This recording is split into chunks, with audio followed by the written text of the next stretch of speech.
Good evening to all my dear students. I welcome you on behalf of ICAI for the session for today, that is Prospectus and Allotment of Securities.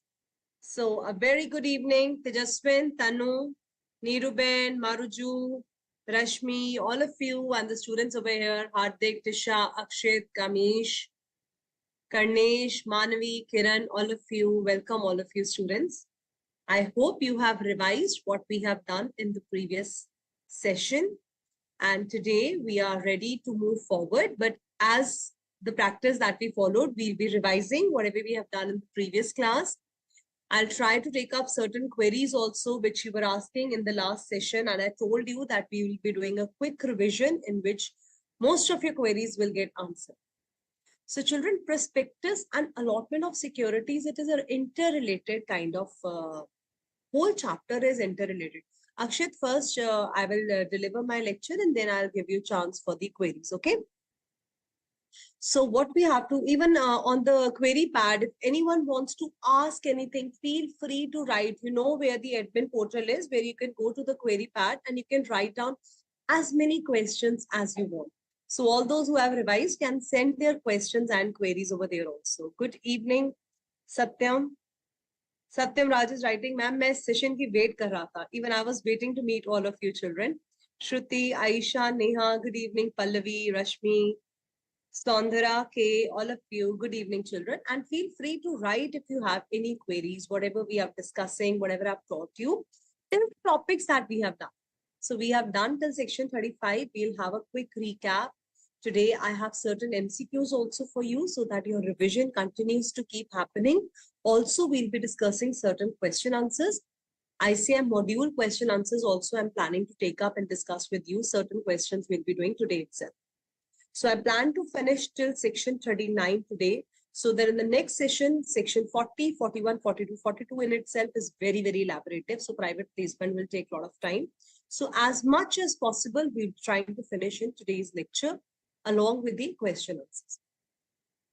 So let's have a quick recap of what we did in the previous lecture. We started with section 30, that was advertisement for the prospectus. So can you tell me what all is required to be included when you are issuing an advertisement for prospectus? So I told you 5 important things, which I'm not going to show you. I've given you a hint. Now you quickly have to answer me.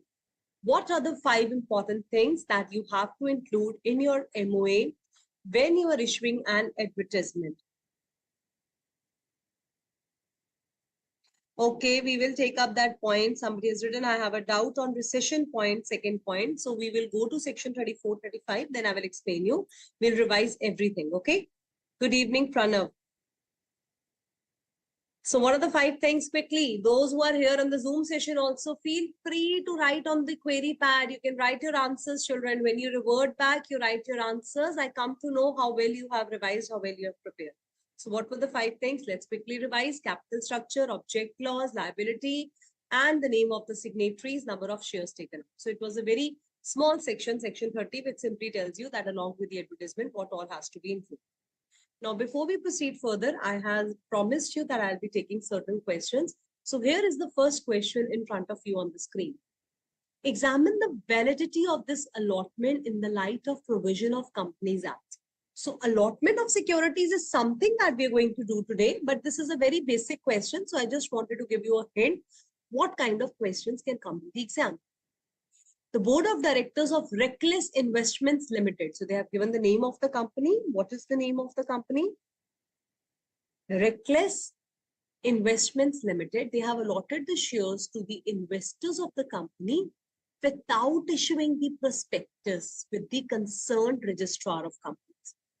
Explain the remedy available to the investors. What remedy means? What solution is available? Now, first of all, my dear students, you just simply have to answer me that can a company go to the public offer, allot the shares without issuing? Was there any provision? Do you remember having any provision that you have to file the prospectus with concerned ROC? Yes or no? Tell me quickly where it was written that you have to file your prospectus with the ROC. Those who were asking for how long the prospectus remain valid, prospectus validity is for 90 days after filing it with the ROC. So what do you think that prospectus needs to be filed with the ROC? Yes. Rishita says yes. Asta, good. Tejaswin is saying no. No, you don't need to file the prospectus. For what you have given the answer? No. Nanda, Tanu, Satyam, Raj for the previous one. Sanya, all of you have given the correct answer. So yes, ma'am, prospectus had to be filed with the concerned ROC before issuing to the public. So this company has violated the provisions of Section 26, where you have read about the contents of the prospectus. Prospectus shall be dated, signed, and there we have read that it shall be filed. So whatever matters have been, how will you write the answer? First, you will give the reference of Section 23 that, ma'am, any public company who is going to the subscription of the shares, yes, only if it is issuing, yes. Very good. Afsal is asking, talking about the exemption rights issue. Very nice, child. Very nice. Section 26. You all of you are remembering now. Excellent. So how you have to present your answer? Section 23. Kya padha tha Section 23? It talks about public issue. So any public company which is going for a public issue, number one, has to issue a prospectus. You are asking the public to come and give you money and take the shares.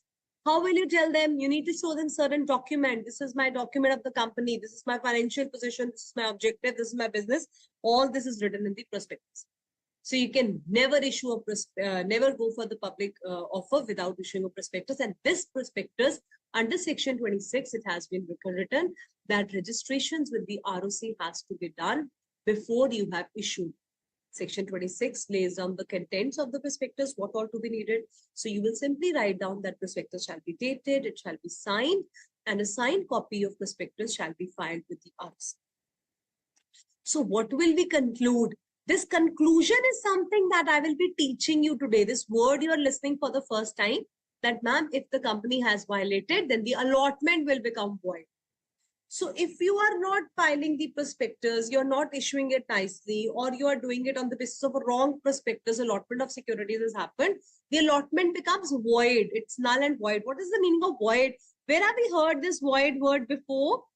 So can you remember how much reference of Indian Contract Act 1872 is coming in Companies Act also? Huh? So we are forming a contract, you know. You send application to the company. Company is giving you allotment of securities. A contract is being formed. So now this contract, very good, excellent. Those who have given the wonderful answers, ma'am, it is the reference of Contract Act. Okay, not enforceable in law. Very nice. That's great. So contract allotment will become void, means it has no meaning now in the eyes of law. And what will company have to do? Company have to refund the entire money received, and it becomes punishable under Section 26. कौन सी वाली penalty लगेगी ma'am? Section 26 वाली that we have started in the contents of prospectus. Any violation made in filing a prospectus, then Section 26 penalty will become applicable. Is that clear? So question 1, justified, understood, and now you are answering me. See how quickly you are learning. Very nice.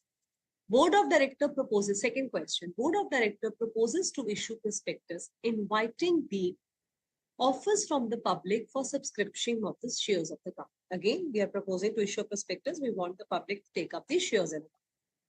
State the reports which shall be filed along with the prospectus for providing financial information. Now, if a child would have studied Section 26, he will jump out of the place and will say, ma'am, this is just one line question. What reports? The financial information and the reports as specified by SEBI has to be given. But will you write this one line, and are you expecting the institute to give you 3 out of 3? So law is all about your memory game, how much you retain in your mind and how you present it. All the marks in law is about presentation. First thing is you have to learn law. Learn to karna hi padega. There is no escape. Whether you say कि ma'am law में हमें मतलब बहुत ज्यादा learn करना पड़ता है, you have to mug up the theory at times, but understand it conceptually and then learn it. But learning part has to be there. You have no escape route that you cannot say that, ma'am, if we learn go without learning and we just have taken an overview, we'll clear the exam. No, my dear. Learning has to be done because you have to present the answer. If we have something in our mind, then only we'll be able to express ourselves, right? So again, Section 23 reference can be given for IPO, FPO, all these kind of issues when public company is going, prospectus has to be issued. Then you can give the reference of section 26 clause subsection 1. Every prospectus, when you are issuing on behalf of any person, okay, now it is giving you about the expert statement also. Formation and information engaged. The person should not be engaged in the formation. That is about the expert statement. Okay, let's read what they are trying to tell you. Every prospectus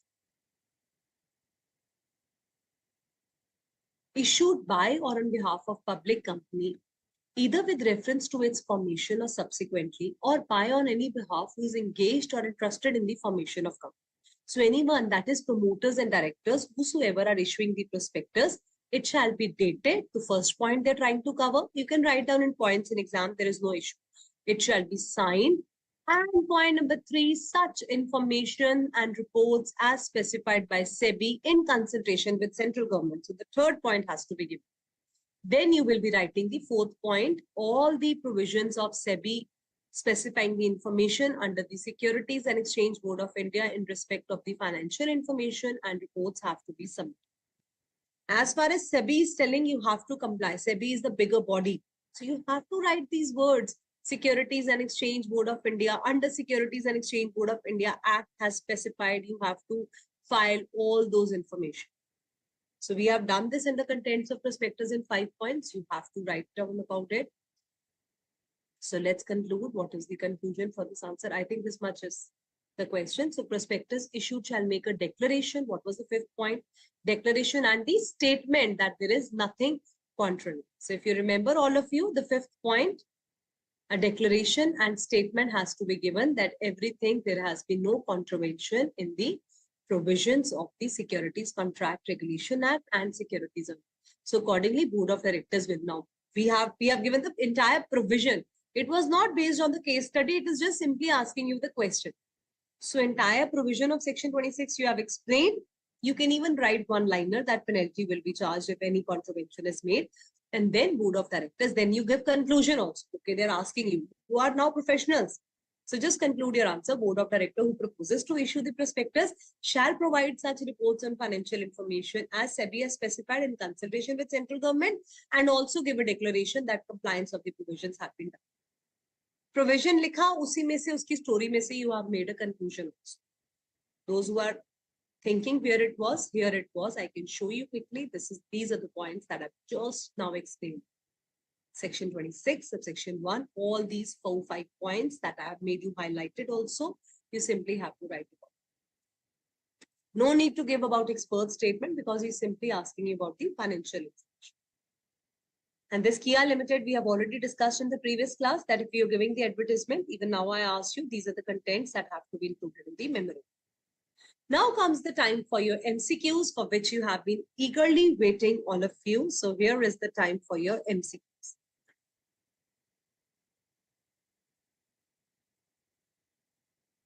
Yes, you can write in your own words, but Mr. Shailesh Yadav, absolutely you can write down in your own words also, but the content should be true and clear. Miss Rohini, good evening. No company cannot issue security without prospectus. Okay, Miss Pooja, that's correct for the previous one. Okay, now we are moving towards the MCQs, and then I will be taking up the revision for section 31, 32, 33, 34, 35.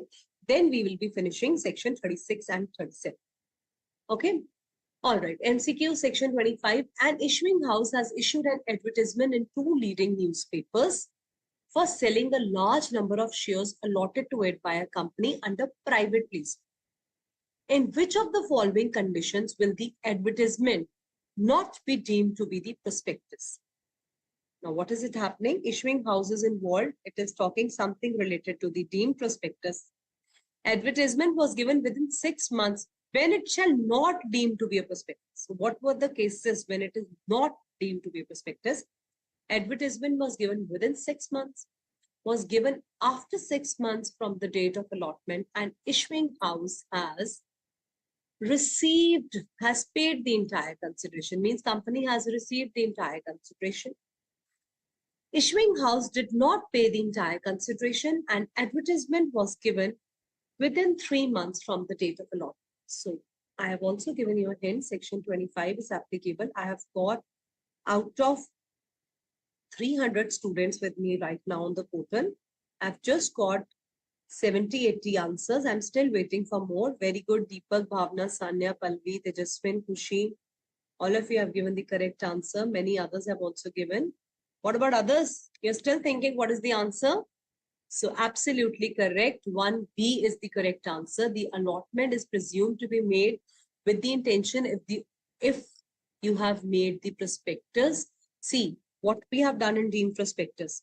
If the prospectus is issued within 6 months of the allotment, that means it shall deem to be a prospectus. So now we are talking about the reverse case. When is it not deemed to be a prospectus? So B is the correct answer. If it is given after 6 months and the issuing house has received. So either of the things, if the not has been done, then it shall deem to be a prospectus. So 1B is the correct answer for this one. Let's move to the second one. A private company cannot issue securities by way of rights issue, bonus issue, private placement, or by issue of prospectus in public. I want all of you to answer this MCQ, child. Good, good, good. Now I won't be taking the names because so many of you have answered and you have answered it quickly. So second D is the correct answer because some private company can never go for the public issue. But can the private company go for rights issue and bonus issue? Yes, ma'am. It can do rights issue. It can do bonus. In case of offer of sale by securities by certain members, which option is applicable? Offer of sale of securities, you remember section 28 along with rule 8. Which of the option is applicable? The provisions related to minimum subscription are not applicable. Entire minimum subscription should have been received within 3 days. 25% amount is received on opening date. Have we done any such thing so far? You can just recall from the notes. 50% of the amount shall have been received. Let me take you where it is written, section 28. So what have we done in section 28?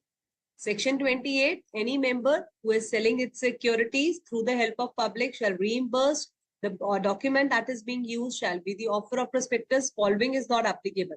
Minimum subscription, minimum application. This is what we're doing today.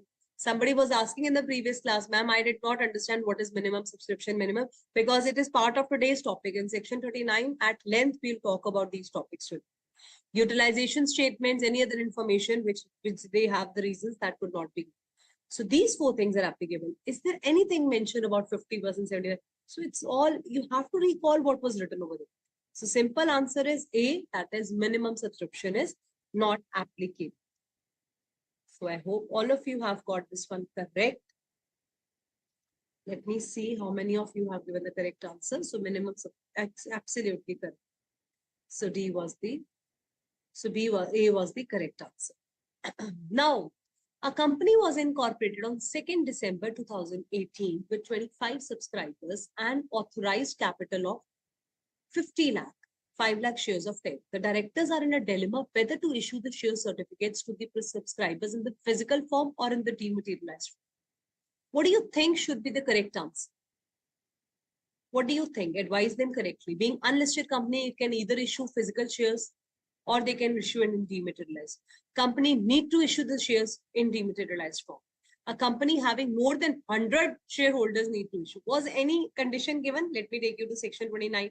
What does section 29 told us? Simple, it told us that any class of public companies should do the securities only in dematerialized form. Private companies doing in physical and dematerialized, both are okay. But as far as your public company, listed company as governed by SEBI, simply you have to remember that if you are unlisted public company, you have to issue the securities only in the dematerialized form because with effect from 2nd October 2018, every company we discussed making a public offer, it was given under rules, rule 9 and 9. Every company giving a public offer has to do it in demat. Is that clear? Now comes your favorite question related to shelf prospectus. When it is filed with ROC, it shall remain valid for how many people? 1 year from the date of registration, 1 year from the date of closing of the first issue, 1 year from the date of opening of the first issue, or 90 days from the date on which it was delivered to the ROC. So you all have to tell me shelf prospectus section 31 is valid And all of you have given the correct answer for DMAT 1 also. That's absolutely correct. So tell me the answer for shelf prospectus filed with the ROC shall remain valid. Oh my God, look at them. Somebody has given this answer D, 90 days. So prospectus Andrea, okay, Preeti Kumari saying 90 days, Bhavna saying 90 days. Ma'am, because we remember prospectus is valid for 90 days after filing it with ROC. What is ma'am asking you over here? Ma'am is asking you about shelf prospectus. What is the validity period of shelf prospectus? Shelf prospectus is valid for 1 year from the date of, 1 year from the date of filing it with the ROC. So shelf prospectus, the period of validity of shelf prospectus is for 1 year time period. So first is the correct answer. Shelf prospectus shall remain valid for 1 year from the opening of the first issue. So 10th, C is the correct answer. 1 year from the opening of the first issue when you have given. What is the meaning of shelf prospectus, my dear students? Can you tell me? So D was absolutely wrong answer. Those who have given D. So C is absolutely correct answer. Niketna, very good. So all of you have given. Again, Sharma Chunilal is given 90 days. So from the opening of the first issue, 1 year it shall remain valid. What is shelf prospectus? Let's have a quick recap of shelf prospectus. When the company is planning to issue securities multiple number of times during 1 year, then it plans to issue a shelf prospectus. Shelf prospectus has a shelf life. I told you, remember the pastries and cakes that we were discussing that they get to be discarded after certain number of days, they have a shelf life. Similarly, a shelf prospectus is the period of validity of 1 year from the date of opening of the first issue. When you have filed it with the ROC and the first issue has come up, then from that first issue, it remains valid for 1 year period from the opening of the first issue. And which all companies are required to file shelf prospectus? Tell me. The question to all of you for shelf prospectus from my side is, which all companies are required to file the shelf prospectus? Means issued one time for multiple issue of shares, very good. They can issue the prospectus at the first issue. Second and subsequent issue, okay, Afsal, very good. I'm going to ask this as a second question. But first you have to answer me. How many issues can be made? Mr. Sharma Chunilal, as many issues company want, they can make for the period of 1 year. So if I have I have made the shelf prospectus for the first issue in the month of January. Now again in February, I want to raise money. I can use that prospectus. Again in June, I want to, again I can use. Again in July, I feel like after 15 days, I feel like, but how many times you'll bring them? So any multiple number of times the issues can be made for the period of 1 year from start. And who are the companies? Excellent, excellent.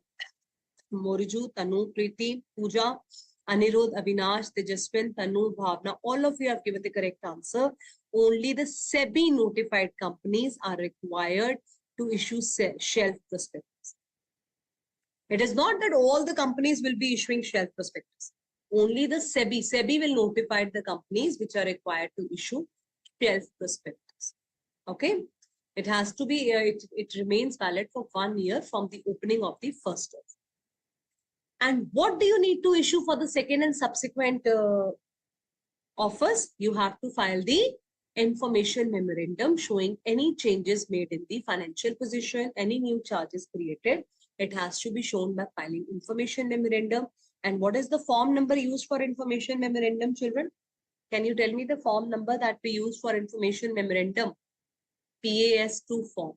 And what is the time period for filing information memorandum? 1 month prior to every. So in Jan you have bought, and now in Feb again you're doing the new issue. So 1 month prior. So in Jan only you'll have to give the, but it is coming in the first issue. So shelf prospectus has been filed. Now after 1 or 2 months, whenever you bring your further fresh issue, then you have to file information memorandum 1 month prior to your fresh issue. All right. And what all contents will be given in the information memorandum? All the material changes that have been made in the company's financials. Any more doubts in the shelf prospectus, children? Because now it is done for one and all. And is red herring prospectus, the last question for MCQ for today, is red herring prospectus a complete prospectus? True or false? You have to give me the answer. As after shelf prospectus, we move to the revision of red herring prospectus. Wonderful answers you all are giving. That means you have revised your content very nicely. That makes me feel proud of you. Sorry about my health, children. I'm a little unwell today. Hanji. False is the correct answer. I would clap for you, all of you, because that is the only difference between the red herring prospectus and the main prospectus. Because red herring prospectus is not a complete prospectus. It is a prospectus in which quantum of shares and the price of shares is missing. Why the investors, why we are issuing the red herring prospectus? It is a kind of a draft prospectus just to attract the investors. We are trying to come up with the red herring prospectus. It has to be filed at least 3 days prior to the subscription list, prior to the opening of the subscription list. Before you bring the fresh issue, 3 days prior to that, red herring prospectus has to be filed with the ROC. And why we are issuing it? Just to find out on the basis of demand and supply equilibrium, we try to find out the price of the securities. Okay. Somebody was again and again asking in the previous class also. I hope now you have revised, you are clear about red herring prospectus, how you determine the price. It is basically a price discovery method, children. What we are studying in Companies Act, it's a theory part. Practical world is little different. It has much more, formalities to be done.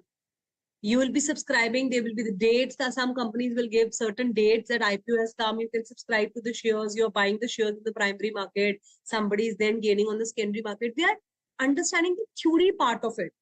Practical world, every day trading is happening. Everyone is doing and buying the shares.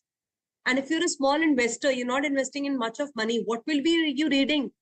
Will you read the whole prospectus or what would you like to read? You tell me. Now you are all CS students. You have studied it in the previous class. If you're a small investor, you just want to invest certain amount of money, what prospectus would you prefer to read? Excellent. You would like to read abridged prospectus. It is a short summary. So abridged prospectus is a mandatory prospectus that has to be filed with SEBI. Shelf prospectus, only SEBI notified companies. Red herring prospectus is optional. Where Rendexi and Sun Pharmaceuticals, both of them are into similar kind of industries. One company has come up with the IPO, another wants to attract the customers. So they said, okay, fine, we are not coming up with the IPO, we are just coming up with the red herring prospectus first. We are trying to create a hype that we are also coming up with the prospectus. They are giving all the detailed information. This is our objective, this is the business, how we will be doing the business, what are the future plans, everything they tell, because red herring prospectus has the same obligation as of the prospectus. So now when they see what is the demand of a company, how the number of shares people are taking up, they will go to the big qualified institutional buyers. They will be brokers who will help them in fixing the quotation for their price of the shares. Okay, and a price range is given. It is not even an exact price. A price range is determined on the basis of which the company and SEBI will take the final call how the price will be fixed for the securities, and whatever variations will occur, it has to be highlighted in the main prospectus. All right, so that is how you have to read each and every word given over here in your book ICAI module, as well as in my notes that I'm sharing with you. Okay, so these are the finance companies, the experts in the field of stock market, who will send you the quotations and what will be the price. That is how the price will be determined for your shares. Is that clear? And now the last question for all of you is, abridged prospectus, you all have given me very rightly, ma'am. It is a summary prospectus. We will definitely like to read a summary. Excellent answers. Oh my God, so many of them have been wonderful. Good, good, good. Quantum of price is not included. Rathi Milani, very nice. Tejaswin, Anirudh, Pallavi, Maruju, Dilip, Pranav, Nanda, Chunilal, Bala Murugan, very nice. Correct answers. Anurag, Gurminder Kaur, Niketana, so many new names today. Mr. Sheikh, Saundarya K, very nice. Bhumika. All of you have given the correct answer, children. Now my question to all of you is, so you have understood, ma'am, bridge prospectus goes with what form? Chalo, fatapat se batao. Abridged prospectus is the summary of the prospectus. It just gives you material features, important key details about the prospectus is given. Any small investors can simply read it in order to take a decision whether you want to invest or not. And these key details as the features which are specified by the SEBI have to be included. With which form abridged prospectus will be filed? Which form you have to give the abridged prospectus? Copy of abridged prospectus shall be accompanied with which form? With the share memorandum. Why memorandum? Share application form. Okay, it is the summary of important information. Good Bhavna, Nanda, abridged form is given with the application form. Absolutely correct. Okay. And if you fail to give the abridged prospectus along with the share application form, what is the penalty that you have to pay for each default? Quickly answer me. What is the penalty that you have to pay for each default? 50,000 rupees for each default will be the penalty. Absolutely correct. All of you have given the correct answer for this one also. Now, my last question for today's revision to all of you is abridged prospectus is not required in 3 cases. First of all, it has to be mandatorily filed with the SEBI, we have understood. But in 3 cases, abridged prospectus is not required. It is basically an exception. What are those 3 cases? Quickly tell me, students, what are the 3 cases in which abridged prospectus is not required? You have to give me the answer for this.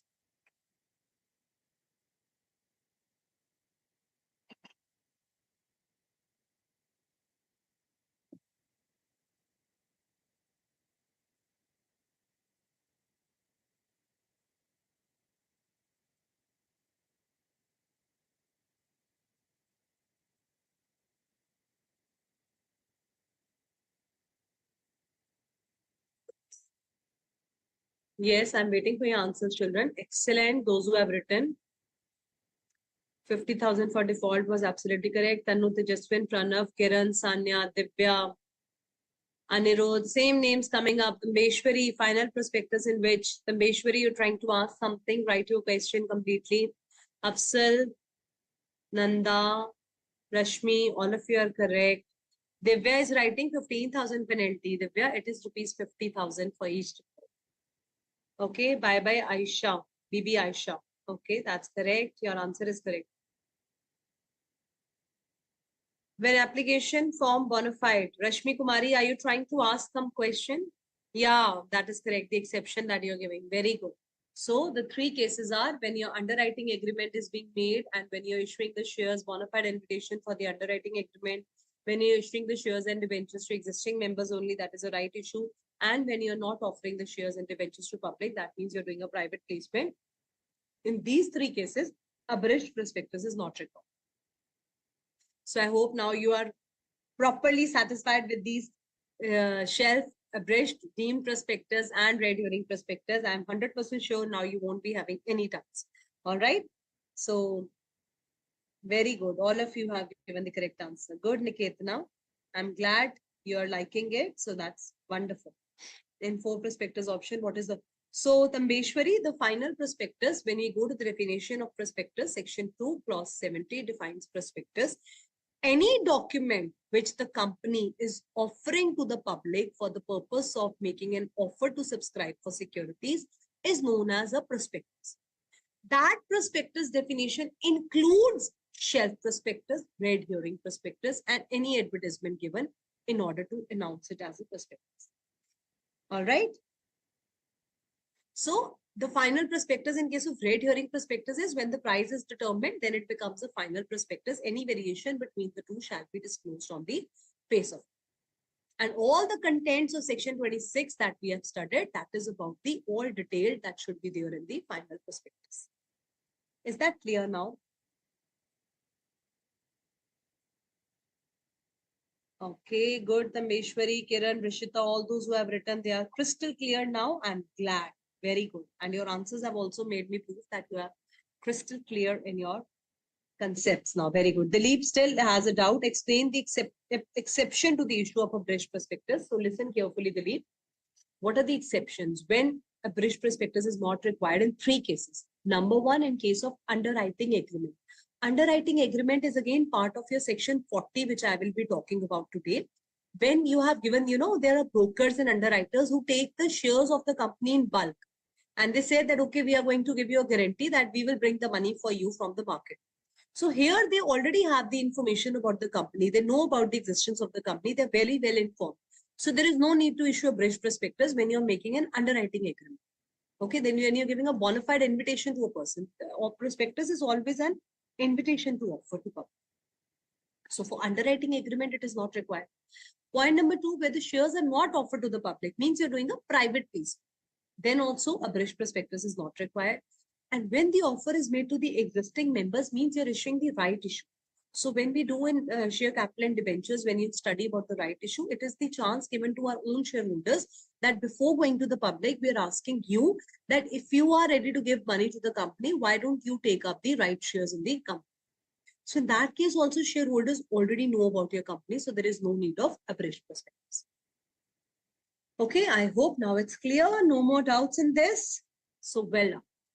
So now we move to the misstatement and prospectus. Let's have a quick revision. Again, I'm going to simply ask you questions only.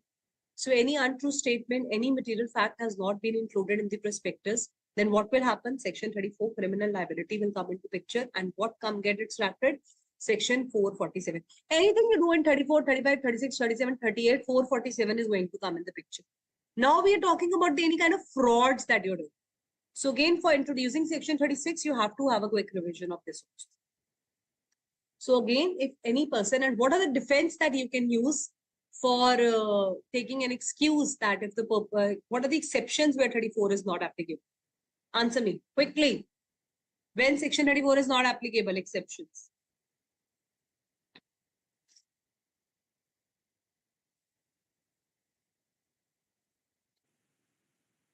Very good.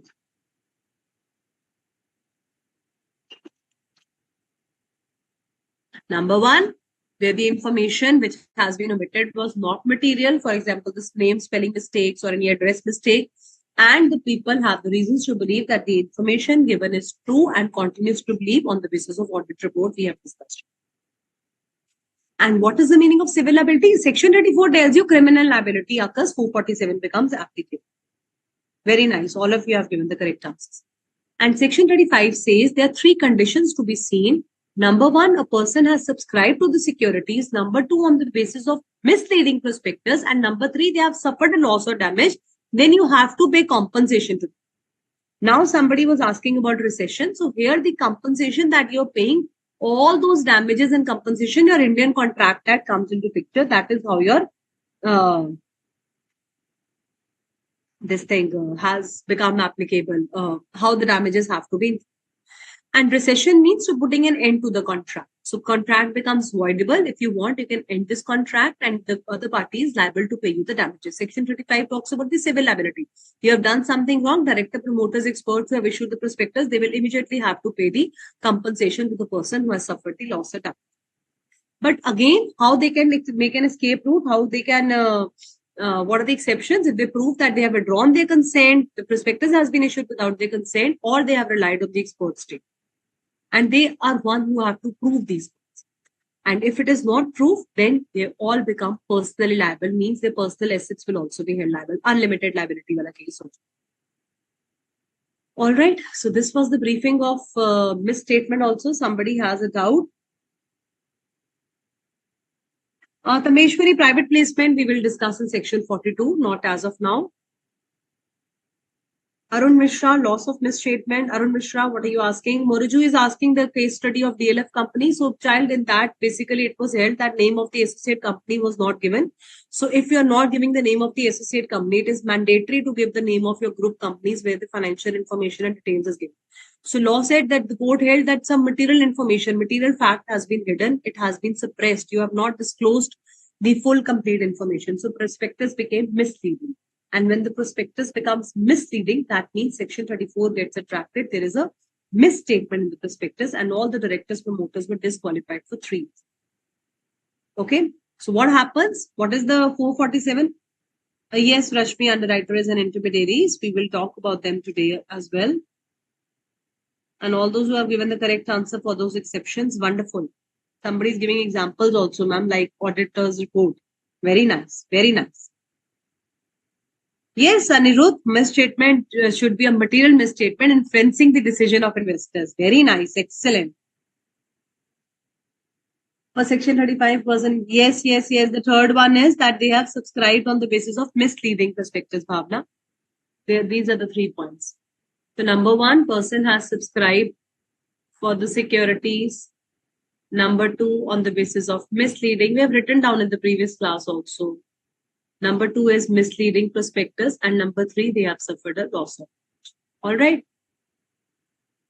Now, section 447, you all remember, section 447 is very important. The limit of liability, you have to remember if it is above the limit, 6 months to 10 years jail. If public interest is involved, 3 years to 10 years jail, and thrice the amount of fine will be there. And if the amount is lower, then up to 5 years or 50 lakh fine or both will be. Please learn this fraud of 447, even if other penalties are not turning, 447 at least you should. Okay. Okay, now another question for all of you. Now this is very important question. Please pay attention. With a view to issue shares to the general public, a prospectus contains some false information was issued by the company. Mr. X received a copy of the prospectus from the company, but did not apply for the allotment of shares. Allotment of shares to the public was completed. So there is a misstatement in the prospectus and he did not apply for any allotment. A few months later, Mr. X bought 2,000 shares through the stock exchange at a higher price. Pay good attention to all of this because it is very important. You have done this in your previous class with me. Okay. Mr. X bought 2,000 shares. All those who are writing the queries, first listen to this. Okay, Moruju, we'll discuss that point. First, pay attention to this question. Mr. X bought 2,000 shares at a higher price, which later on fell sharply. Mr. X sold these shares at a heavy loss. He claimed the damages for the loss suffered on the ground of prospectus issued, which contained a false statement. Referring to the provisions of Companies Act, examine whether X's claim for damages is justified. Yes or no, and why, you can simply answer me. I understand it is very difficult to answer the entire provision. So you can simply answer me yes and no. And if you remember the case law also for reference to it, that will be really good. Okay.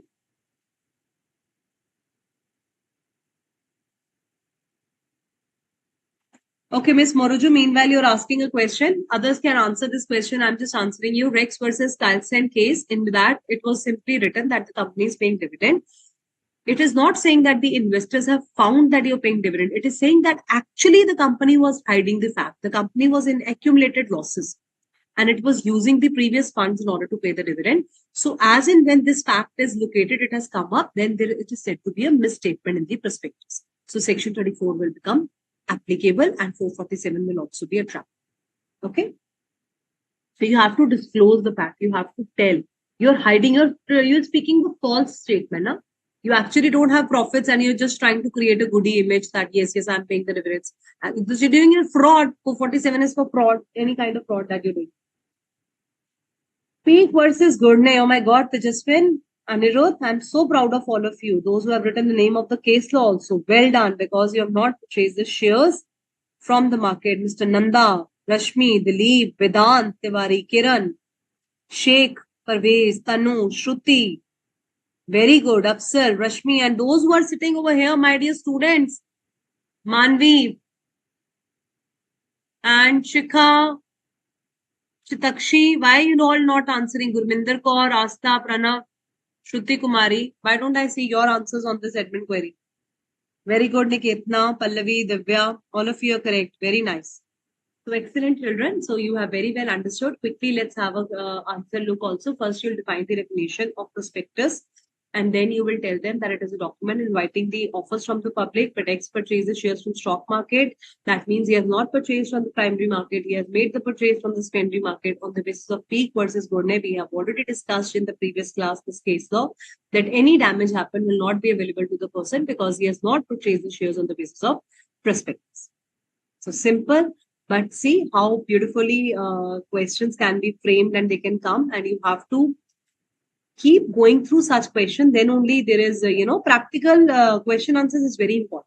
So I hope you all are enjoying this question answers at MCQs round also. Are you liking it? Are you able to clear your concepts more wider and more better in this way? Yes or no? All right. So now there is another question for all of you. ABC Limited, very good, Gurminder Kaur, that's correct. Pranav Apurva, all of you have now answered. That's great, very nice. Tasma, nice. Okay, Shruti Kumari, I've read your answer. Good. Pranav is writing, yes, ma'am, I'm enjoying this. Excellent. Anirudh is finding it very interesting. Apurva is saying, yes, ma'am, my all doubts are now clear. Good. Nanda, Moruju, all of you, nice. Okay, now another question in front of the screen. ABC Limited proposes to issue series of debentures frequently within a period of 1 year to raise the funds without undergoing the complicated exercise of issuing the prospectus every time. Explain the feasibility of prospectus taking into account the concept of deemed prospectus dealt with the provisions of Companies Act. So what do you basically have to write in this kind of question? You simply have to. Thank you, Neha PR. I'm glad you're enjoying the session. Yes, Bhavna, you're correct, because the company has presented a false statement. He cannot, but when you have purchased the shares on the basis of secondary market, then you cannot take the loss or damage on the basis of prospectus, because you actually did not subscribe to the shares on the basis of prospectus. Very good. All those who have written, ma'am, shelf prospectus, excellent. So simply because even if you're asking the debentures, you remember I told you shelf prospectus is for the securities board. So shares and debentures both will be included. Only notified companies by SEBI can file a shelf prospectus. All those point of shelf prospectus will be given. Therefore, proposal to take into account the concept of deemed prospectus is correct. Why? Because shelf prospectus along with the information memorandum is deemed to be the prospectus. Is that clear? And then straightforward questions can come. What is the meaning of abridged prospectus? This you can simply write, take it as a question to do as an assignment. All of you can take the screenshot of this question and try writing it down at home. Under what circumstances it shall not be filed, the detail, what are the penalties? So all these questions we have discussed in the class also. Please take a photograph of this question and try solving it so that your writing practice also happens. Okay, this is the answer that you should check when you have framed the answer. This should be the examples. Okay, and last one, an allottee of shares in a company brought action against the director in respect of false statement in prospectus. So there was a false statement. That means this question is talking about the mistake. Director contended that the statements were prepared by the promoters and he has relied on them. Oh my God, look at them. Expert statement was one thing. Now he's saying we have relied on the statement made by the promoters. Will the directors will be held liable under this? Yes, ma'am, or no, ma'am? Please tell.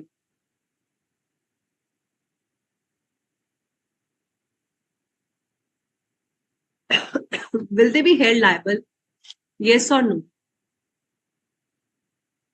They are saying that we have relied on the basis of this. They're trying to take a escape for defense that they're using, that we have relied on the promoters. Will they be saved? What will you write in this kind of question? You'll simply mention about section 34 liability. Criminal liability gets attracted whenever any false statement is made. Very good, very good. Those who have written director is liable, that means conclusion is clear in your mind. Let's quickly discuss these, see the answers, how you have to frame the answer for such kind of questions. Yes, the directors will be held liable for the false statement. Section 34, 35 will become applicable. I hope now you are learning sections easily, because I told you when you keep repeating it, the teacher is talking about the sections again and again with you. Eventually you start learning. Okay, so it happens. Section 34 means penalty of any person who is issuing the prospectus, including the directors and persons who are authorized. Only situation when they will not be liable if it proves that the information was immaterial and they had the reasons to believe that it was true. And no civil liability if section 35 ki liability kab nahi hogi, if they have proved this point. In the present case, it says directors cannot hide behind the excuse that he has relied on the promoters. Promoters are you yourself, or the promoters, shareholders, directors, you're making correct statement. So therefore, he was held liable. He will be held liable. Is that clear? So that is how you have to write. We'll just do one section 36 more and then I'll take a small break after that. Punishment for fraudulently inducing the persons to invest money. So we have done enough of the questions, MCQs also, and all the previous revision also happened. Now let's move to section 36. Section 36, children, talk about any person is trying to induce the another person to invest money. You're trying to tell the another person, actually you are aware about the misstatement in the prospectus. You know that there is a misstatement, there is some fraud which is happening, but you are recklessly making statement, means carelessly you're telling other person that please invest in this. Say for example, there is a new society that has opened up near your house and new flats are coming up, and you just like that you went to your friend and you said, it's for 1 crore today, and after a year this flat will be 10 crore rupees. You're inducing the other person to invest money that you should buy it. You're just making a false promise. ऐसे ही बोल दिया, मतलब recklessly. You're not even having knowledge. Similarly, any person who is either knowingly या तो जानबूझकर intentionally you're doing it, or recklessly means carelessly, any statement or promise he's making which is false, deceptive or misleading. Deliberately is again जानबूझकर, deliberately, intentionally concealing any material fact to induce the another person to enter into a contract. So X goes to Y and he tells him that there is a prospectus. He knows that there is a false statement in this prospectus. But X tells Y that please invest in this company. It's very... You're forcing another person, inducing another person, trying to make him invest in a prospectus which is a misleading. So you're concealing material facts. So if such person is inducing another person to enter into an agreement for acquiring, disposing, or subscribing for such kind of securities, means for sale and purchase of securities if you're inducing some. Or you are inducing the persons for the pretended person to secure a profit for other parties. So there is a party, related party to you. For that person, you want to earn certain profits. Like I told you, these are the flats you should invest so that my friend can, benefit out of it. For securing a benefit or profit for another party, you are encouraging someone to invest in a misleading prospectus company. Or with a view to obtain credit facilities from the bank. So you want to take certain money from the banks or financial institution, you want to avail certain credit facilities from them, and you are inducing another person to enter into a contract. Law says if any such kind of thing you are making into an agreement for acquiring, disposing of securities, you are entering into an agreement to get the profits for another person or for obtaining credit facilities from bank, any of these agreements have been made on the basis of false, deceptive, misleading, material facts को conceal कर induce कर दूसरे बंदे, then you are punishable for fraud under section 447. So I told you anything you're doing under 34, 35, 36, 447 will come into picture. You cannot do any kind of fraud on the basis of any misleading prospectus. So here the person is carelessly making a promise, forecast. He's making a forecast, making an announcement that, okay, fine, this company will really do very well. You should invest into it. Misleading information actually is not just to induce. Induce means to force another person to invest them. So law says if such kind of things are proved that you fraudulently induce the other person to invest money, section 36 will become applicable and 447, you will be liable for action under 447. Now, what does it mean? If the fraud that was involved over here, if the money involved, you'll go to the limit 1% of the turnover or rupees 10 lakh. If the fraud, whichever is less, is more than this amount, then you go for those limits. If the fraud is less than this amount, then you go for the limits given by the 4. Is that clear, children? Let's read section 37 also, and then we will see the study material. Action suit filed by affected persons. Now, what is section 37 trying to tell you? All those people who are affected by section 34. When are you affected by section 34? When you have invested on the basis of misleading prospectus. When you are affected by section 35, when you have subscribed to the securities and you have suffered a loss or damage. When are you affected by section 36? When someone has induced you to invest it. Mr. X induces Y, please invest into these securities, and Y invested, and now Y is covered under section 36. So it says all those people who have been affected under section 34, 35 or 36 can either file an action by any of the person himself can go and file an action, or group of persons or association of persons together can file an action. So section 37 says class action suit can be filed. There is a word known as class action suit. It is a case filed by a group of people together. When Satyam case happened, children, long back, then around 1,000, more than 1,000 investors suffered a loss and they were very angry and they wanted to file a case against the company. So law said you can file a case, class action suit. A combined case can be filed by the association of persons together if affected by misleading statement or any inclusion or omission of any matter in the prospectus. If you have been affected under section 34 or 35 or 36, you, all those people who have been affected together can go and file a class action suit against the company. And how will you file it? All of you will have to go to the court. You can have one of the representative who can go on behalf and can tell the entire picture to the court, and that is also sufficient. So what have we understood in section 36 and 37? 36 tells you if you are trying to induce another person to invest money, number one, for purchasing, sale, transfer of securities, or for availing any credit facilities from the banks, or for securing any profits for another person, then you're covered under section 36. You become liable under section 447 penalty. What does section 37 says? If you have committed any fraud under 34, 35, 36, then group of people who have been affected together can file a class action suit against those companies. All right. So let's take a small break over here and then we'll continue. All right. Thank you.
All right.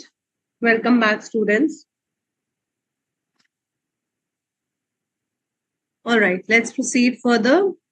Okay, Mr. Nanda has written recklessly without any intention, then how it amounts to fraud. So recklessly basically means carelessly. That means you're not sure yourself and you are telling the another person that why don't you go and invest, okay? So that means you are not bothered, you're not careful about.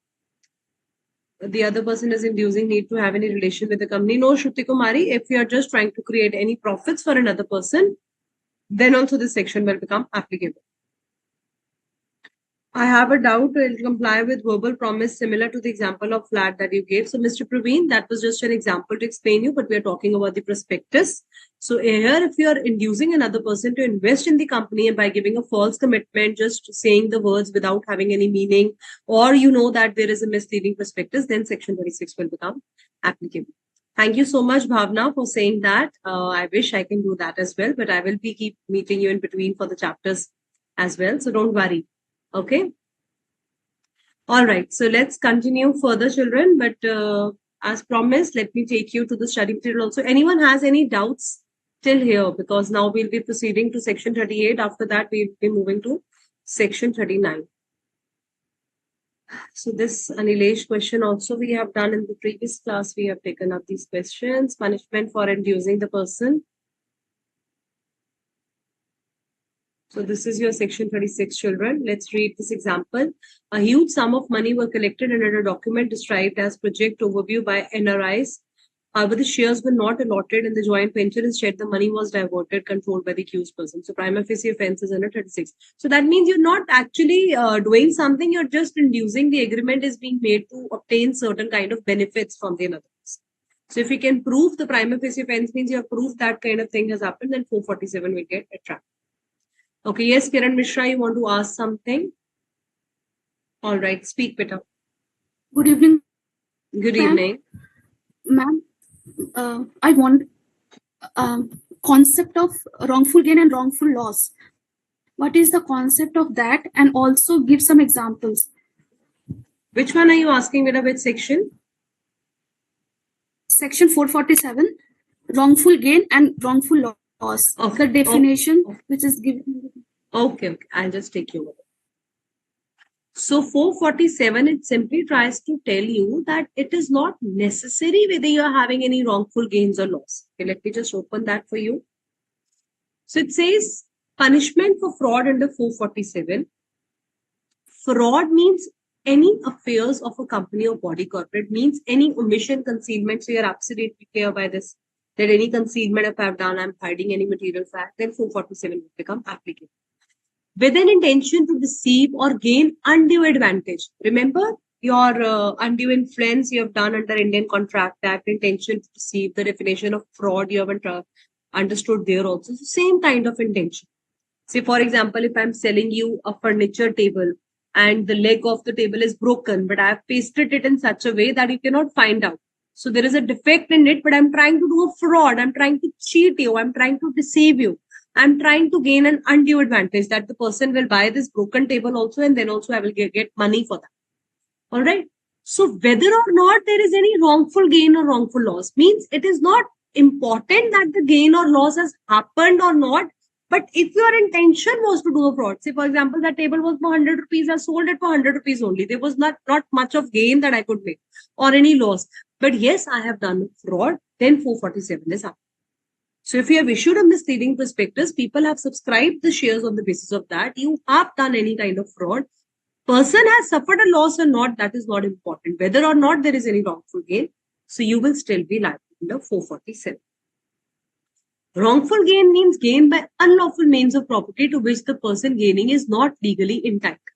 And again, wrongful loss is loss by unlawful means. So it means any act which has concealment, material facts has been concealed, you have done any kind of intentional mistakes, then it will be a kind of a fraud, whether or not there is any wrongful gain or loss. All right. So let's see this example number section 37 also. So we were doing section 36 and 37. Then I will come after section 37. I will come over here. So section 37 again, children, tries to tell you that if there is any misleading statement, if there is any inclusion or omission in the prospectus, group of people can together file a case. It is a class action suit filed. Now, what happened in case of Satyam Computers, we have the largest kind of fraud was done in this kind of company till 2010. And what kind of fraud? They have inflated the share price and also taken the money from the accounts of the company. And so many investors were at stake. So they all together filed a case under section 37. Class action for case was filed against the company by all the investors together. So let's see here. M applies for the equity shares of the company on the basis of prospectus which contains a mistake. The shares are allotted to him who afterward transfers it to N. Can N bring an action for a rescission on the ground of misstatement under section 37? What is happening over here? Again, the same section he's applying. It says he cannot file an action for buying the shares on the ground of misstatement. It has not become applicable. Section 37 is not applicable. Here you are filing a suit only if you are affected by 34, 35 or 36. Okay, for any. Therefore, M is only eligible. So only M. Again, primary market, secondary market case can also go over here. If M would have applied the shares on the basis of that, section 34 will become applicable. Then he can file a case under section 37. But N, in case of N, it is not applicable. Class action is for group of people filing against the defendant who has common harm. So in Satyam case, common harm was done to the entire group. They have suffered. It is not a common litigation method where one defendant files against another defendant, but both the parties are available. Okay, so one of the people can go. It is not necessary that whole people should be present, can be represented by one of the petitioner. Benefit is that if several people have been injured, each did not need to present. Everyone will not, that the 10 people have been affected. One will go and tell the same story, another will go and tell the same story, another. So it is better one of you can go and tell what happened with you. So it need not file a case separately. All the people can file a single case against the defendant. This is your class action suit. Now let's move to section 38, punishment for personation for acquisition of securities.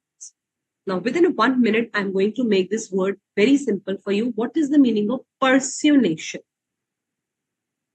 My name is Harleen Kaur, but I filled the share application form with the name of Rajni. So what have I done? I have used any fictitious name. So I've done a personation for acquiring the securities. So law says if you are filing the share application form by using any or you are using multiple applications, you're using different combinations, permutation and combinations of different names and filling the different application transfer of securities in a fictitious name. In such cases, the person shall be punishable under 447. Now, children, section 38 talks about the prevention of allotment of securities in fictitious names. Law says if I'm Harleen, I have to fill the share application form in my name only. Name, you're using another name for filling the share application form. So if you are using any fictitious name, number one, you're using the fictitious name for filing the share application form. Number two, you are using multiple application forms, different application forms, different combinations of fictitious names that you're using. All right, so you can write down in your notes also in easy language. Let me open my presentation for this thing.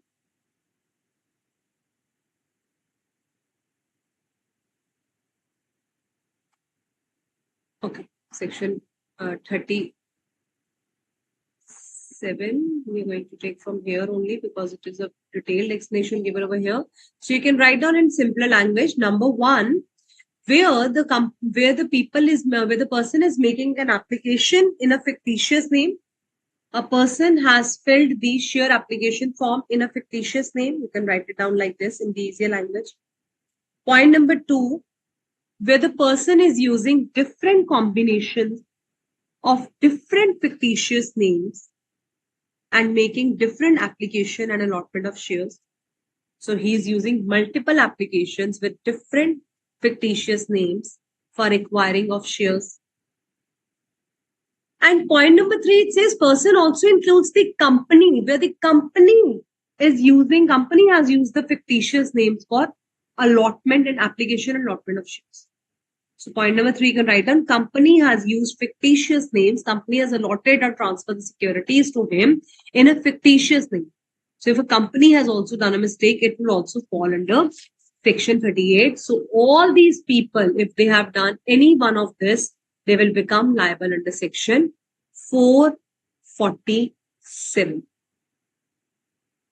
Now, what is required under Section 38? It says every company which is issuing the prospectus shall write this thing in the prospectus that anyone who gives a false name, anyone who uses the false information of fictitious name shall be liable under 447. So please write down.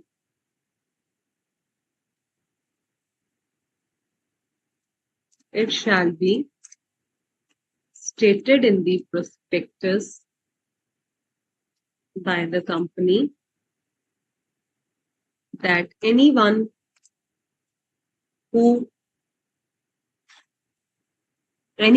applies for the shares in fictitious names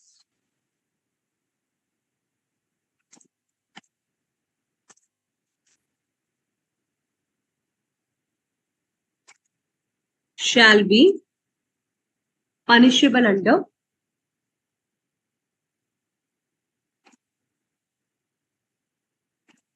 under section what? 447. And here it is written also. You can see it over here. Subsection 2, it provides that every company which issues the prospectus,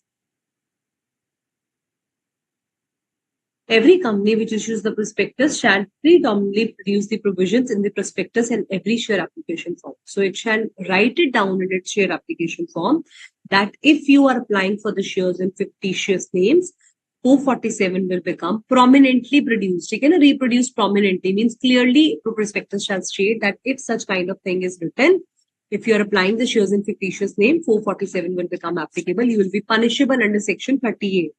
Why? Because you have done personation of securities, personation of acquisition of securities. A person who gets shares allotted in fictitious name is liable as a shareholder. A person carried on business under the assumed name and took shares as trustee could not be avoided liability. So you cannot avoid any kind of liability. If you have been allotted shares in the fictitious name, you become liable. Where the person has been now, this point number 3 is very important. 2 points are clear. Number one point has further 3 sub-points. If you have used the fictitious name in your own capacity, you have used different application forms with combination of different fictitious names. Third is company has used the fictitious name for allotment of securities. In these 3 cases, section 38 becomes applicable. You are liable under 447. Point number 2 tells you prospectus shall state clearly that any share application form shall be clearly written that any share application form is filled with a fictitious name. 447 is up. So with this subsection 2, I have made you written that note in your simpler language. Now point number 3, what does it say? It talks about disgorgement. Disgorgement, what is the meaning of disgorgement? It says to let out everything, to release everything. What is the dictionary meaning of disgorgement? To empty your stomach from your mouth. So it means you vomit it out everything. Whatever is there, you have just spilled it out. So disgorgement means whatever gains that you have acquired by such kind of fictitious name, government has a right to take away all those kind of gains from you. So who says anyone who does use fictitious name under section 38 for the application of shares, and if such person has been allotted shares. Now, if this person has made any kind of gains out of this allotment of securities, government can disgorge the full amount of gain or profit. It says where the person, so this is your point number 3, children. So where the person has been convicted under this section, disgorgement of any gain will happen. Government can seizure and disposal of securities can also be found. The order of seizure, okay, search and seizure can also happen against this person. Amount received through disgorgement has to be credited to the Investor Education and Protection Fund. Now, this is IEPF. When you will study the chapter of dividend, module 2, chapter 1 or chapter 2 of module 2, when you go to module 2, dividend chapter you will study, there you will have a detailed discussion about Investor Education and Protection Fund. So whatever amount for the sake of investors have been taken, it is transferred to the Investor Education and Protection Fund. So it says number 1, government has the right, pura paisa, jitna bhi aapne gain you have incurred, government can take this full amount from that person. So let's assume an example. There was Mr. A who took a share application form, filed the share application form in the name of fictitious name, that is Mr. B. ऐसी बस XYZ कोई भी name ले. So he is actually Mr. A. He has filled the share application form in fictitious name. In the prospectus, it was clearly written that any person doing this will be liable under 447. Now this Mr. A has made certain gains out of this allotment of securities. So government can disgorge all those gains, means government can take away all these gains made by this person. He has to dispose of the securities. Search and seizure can also happen, and all the money that the government has taken from him shall be credited to the Investor Education and Protection Fund. Children, whatever we are discussing in the class, keep making notes of all the points. If I've discussed 4 points, there shall be 4 points in your notes. MCQ can come up where the creditor amount disgorged has to be credited. It should be credited in the Investor Education and Protection. Each and everything from the module is the Bible for all of you, has to be rated nice. Okay. So let's see this example. Mr. Raju, one of the prospective investors under Section 37, sued the person who authorized the issue of prospectus for fraudulent misstatement made in the prospectus. Raju filed a complaint under 420 of the Indian Penal Code also, and 447. So he is a prospective investor. Under Section 37 means he has filed a case. Sue the person who authorizes the issue of fraudulent. There was a fraudulent misstatement in the prospectus. Mr. Angad, one of the authorized person, plead that Mr. Raju did not take any shares. So he's the person from the company side. He's saying that Raju did not take any share. Hence, he has not borne any sort of loss. Therefore, he cannot seek the remedies for what he's asking under 447 because fraud is not committed. Now, it is the clarification about Section 447 they're giving you over here. So he says he has not applied for the shares. He has not suffered any loss. Why is asking for this fraud? And no fraud has been committed. So whether the persons who have authorized, they will be punishable, yes or no? It says simple. Person who has authorized the issue of prospectus shall be punishable despite Mr. Raju had not borne any loss. Wrongful gain or loss is not essential. I hope now Kiran, your query is more vitally clear now and all of you have understood. So it is not necessary whether you have suffered any loss or gain has happened to you. If there is a misstatement, misleading prospectus, Section 34 gets attracted. And when Section 34 gets attracted, any person affected by Section 34 can file a case under Section 37. 447 is up. Is that clear, students? Now we are moving ahead to the second part of the chapter, that is allotment of securities. Any doubts still here?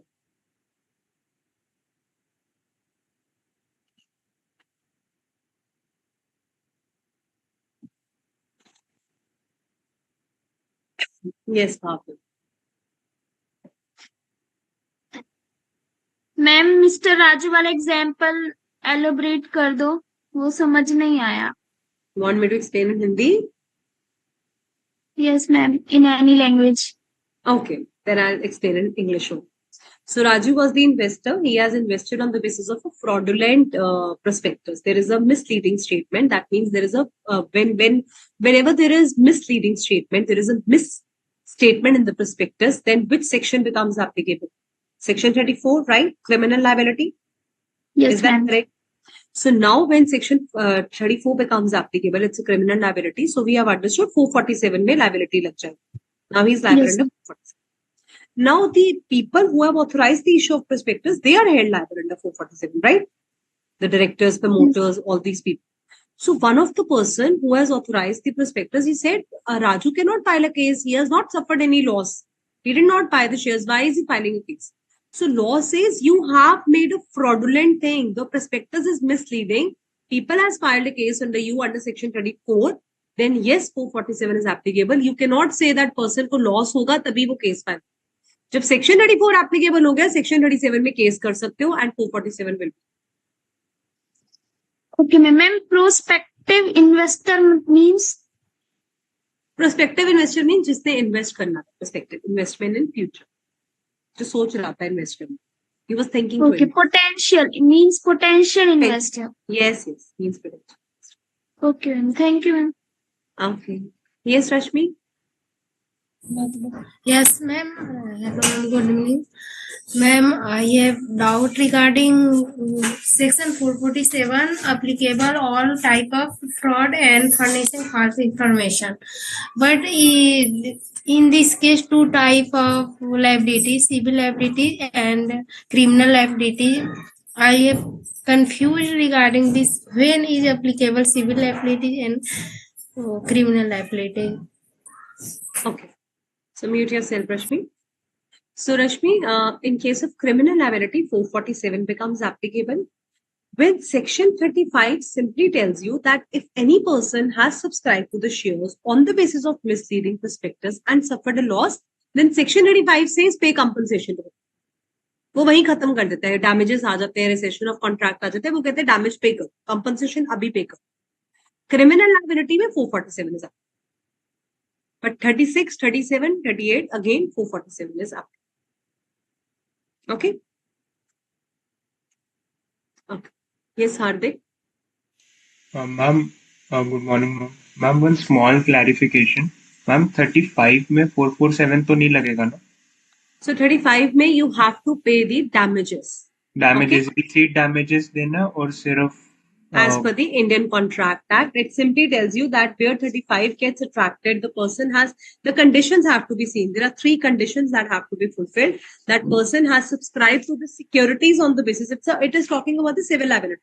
Person has subscribed to the securities, it is on the basis of misleading prospectus, and the person has suffered a loss. So where these 3 things have met, they become personally liable. Remember about the personal liability.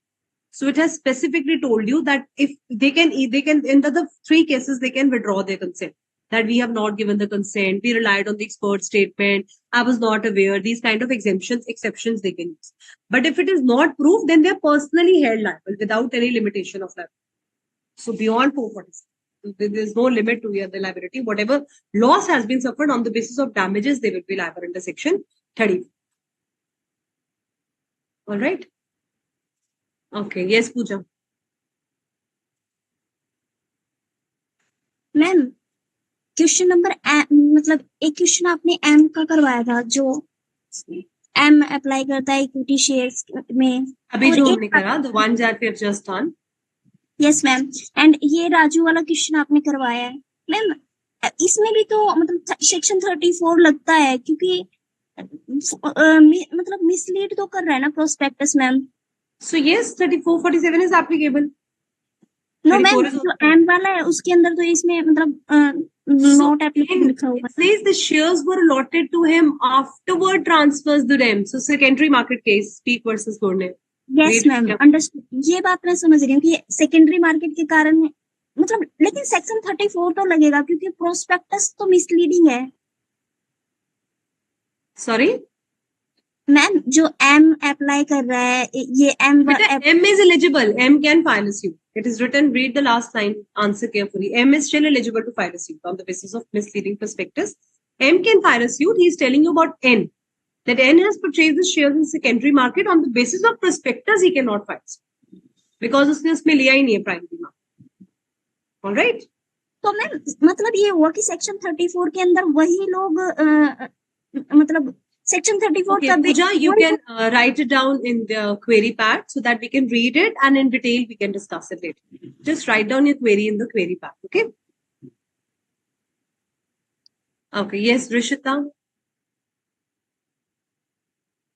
Ma'am, in the recent question that we did of Mr. Raju, it says that Raju did not took any shares. So if he is not taking any shares, still he can file the case. Yes, because on the basis of misleading statement, you're filing the case in prospectus.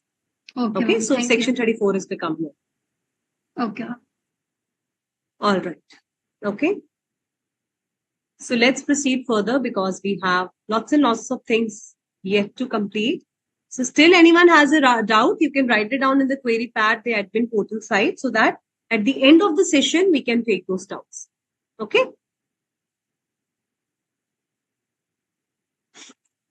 Now comes your allotment of securities by the company, section 39.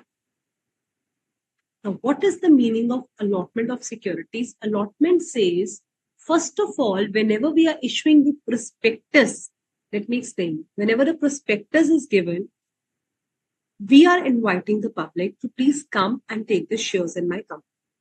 I am a company, I am in need of money, I went to the public, I need to show them certain documents. If, for example, I told you in the previous class, if you have gone to,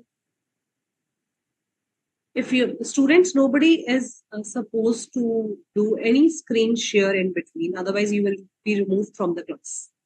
All right.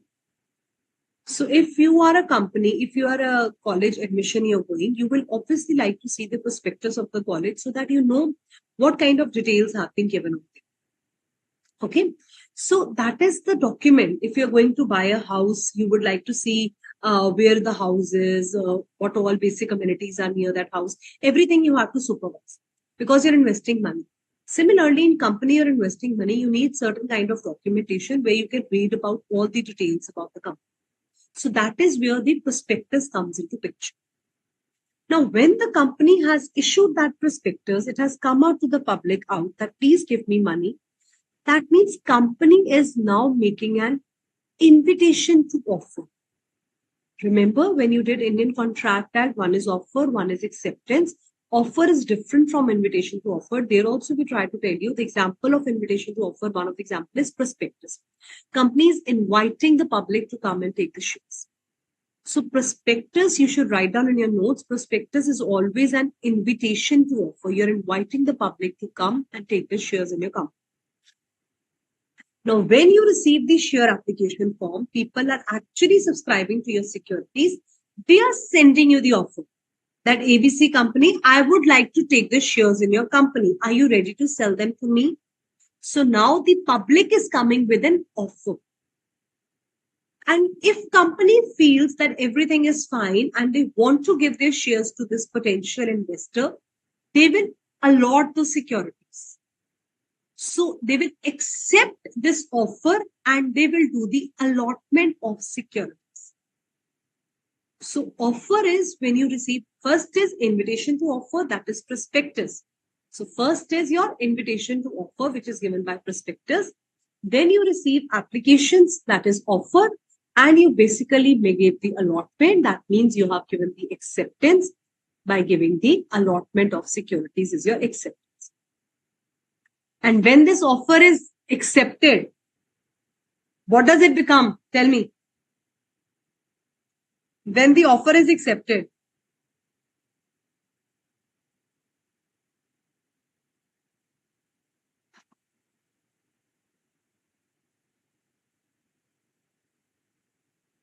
it becomes a contract.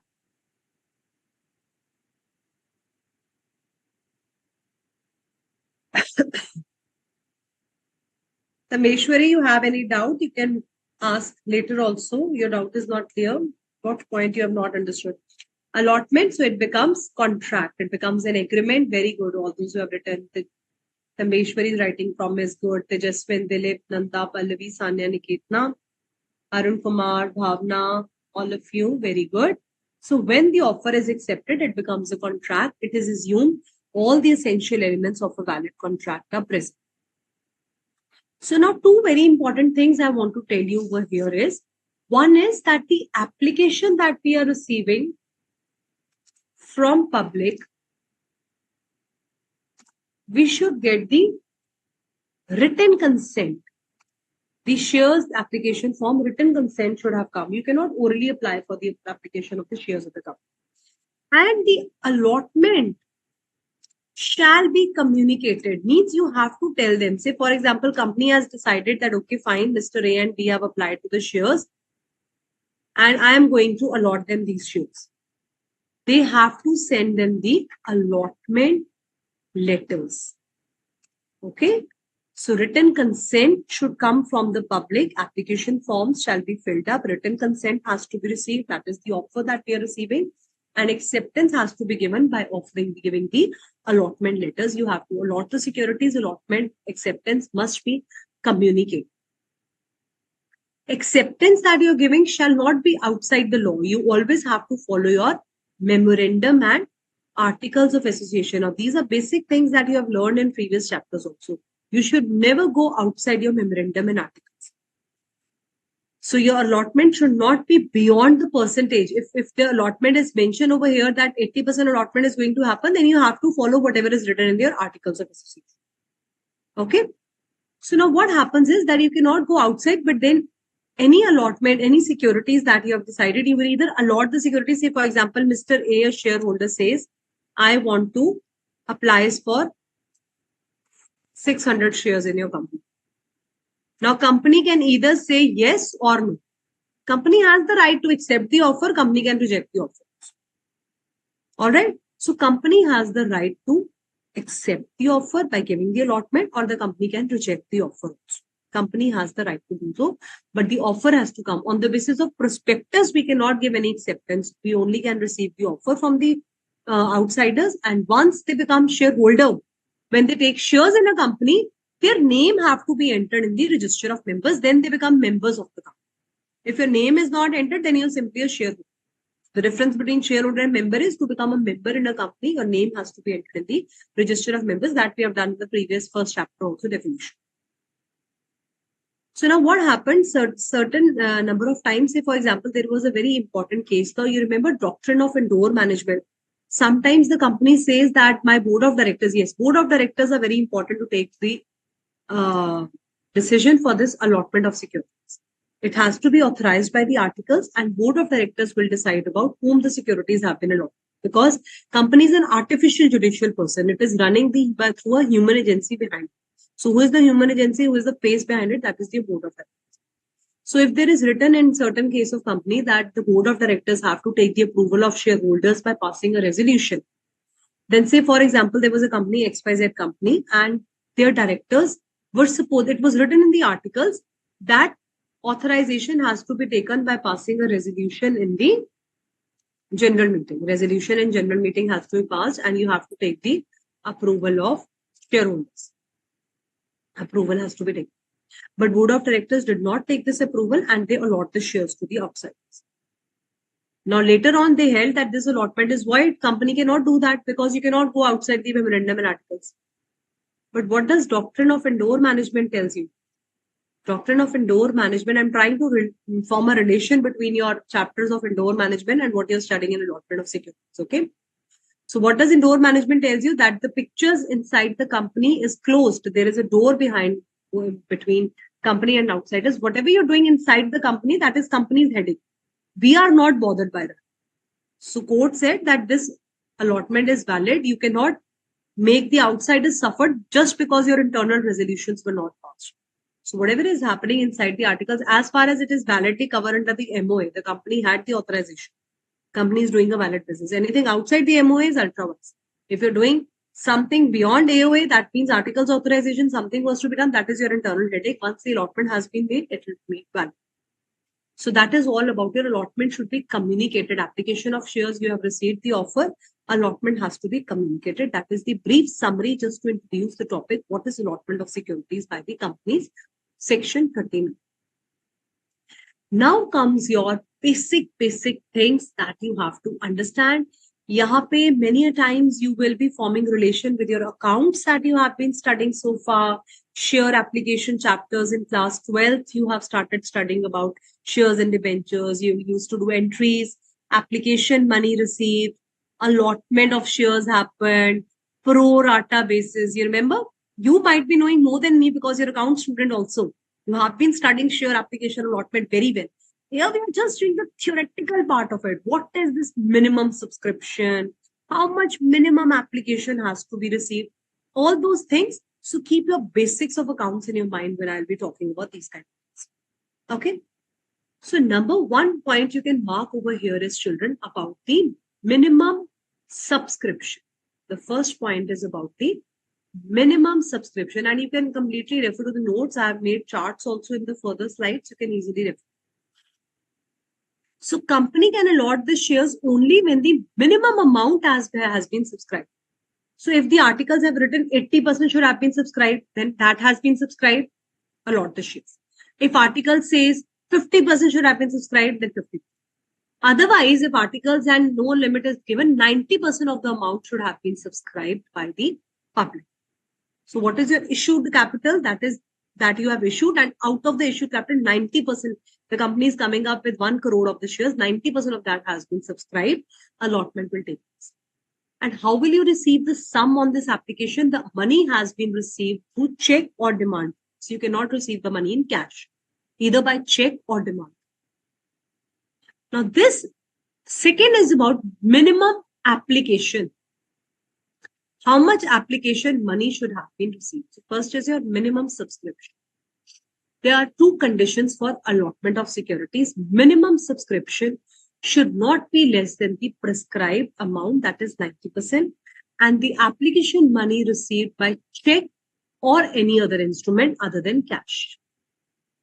The two conditions for allotment are not less than the nominal price of the shares, and in case of further processing of the shares, it shall be 25% of the issue price. Let me clear it out to you over here. Application money shall not be less than 5% of the nominal amount of shares. Now, what will happen? This is your minimum subscription.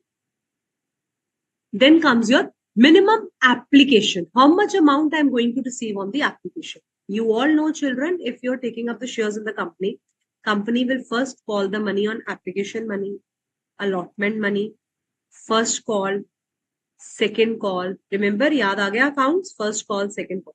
So इस application पे जो मुझे पैसा लेना है, on this application money, how much I have to receive? It says it shall not be less than 5% of the nominal amount of the securities. So say for example, I have the shares rupees 100 per share. So how much amount should have been received on the application? Tell me, students. Let me ask you, all of you. How much amount should have been received? If my nominal value is rupees 100 per share, how much money on application should have been received?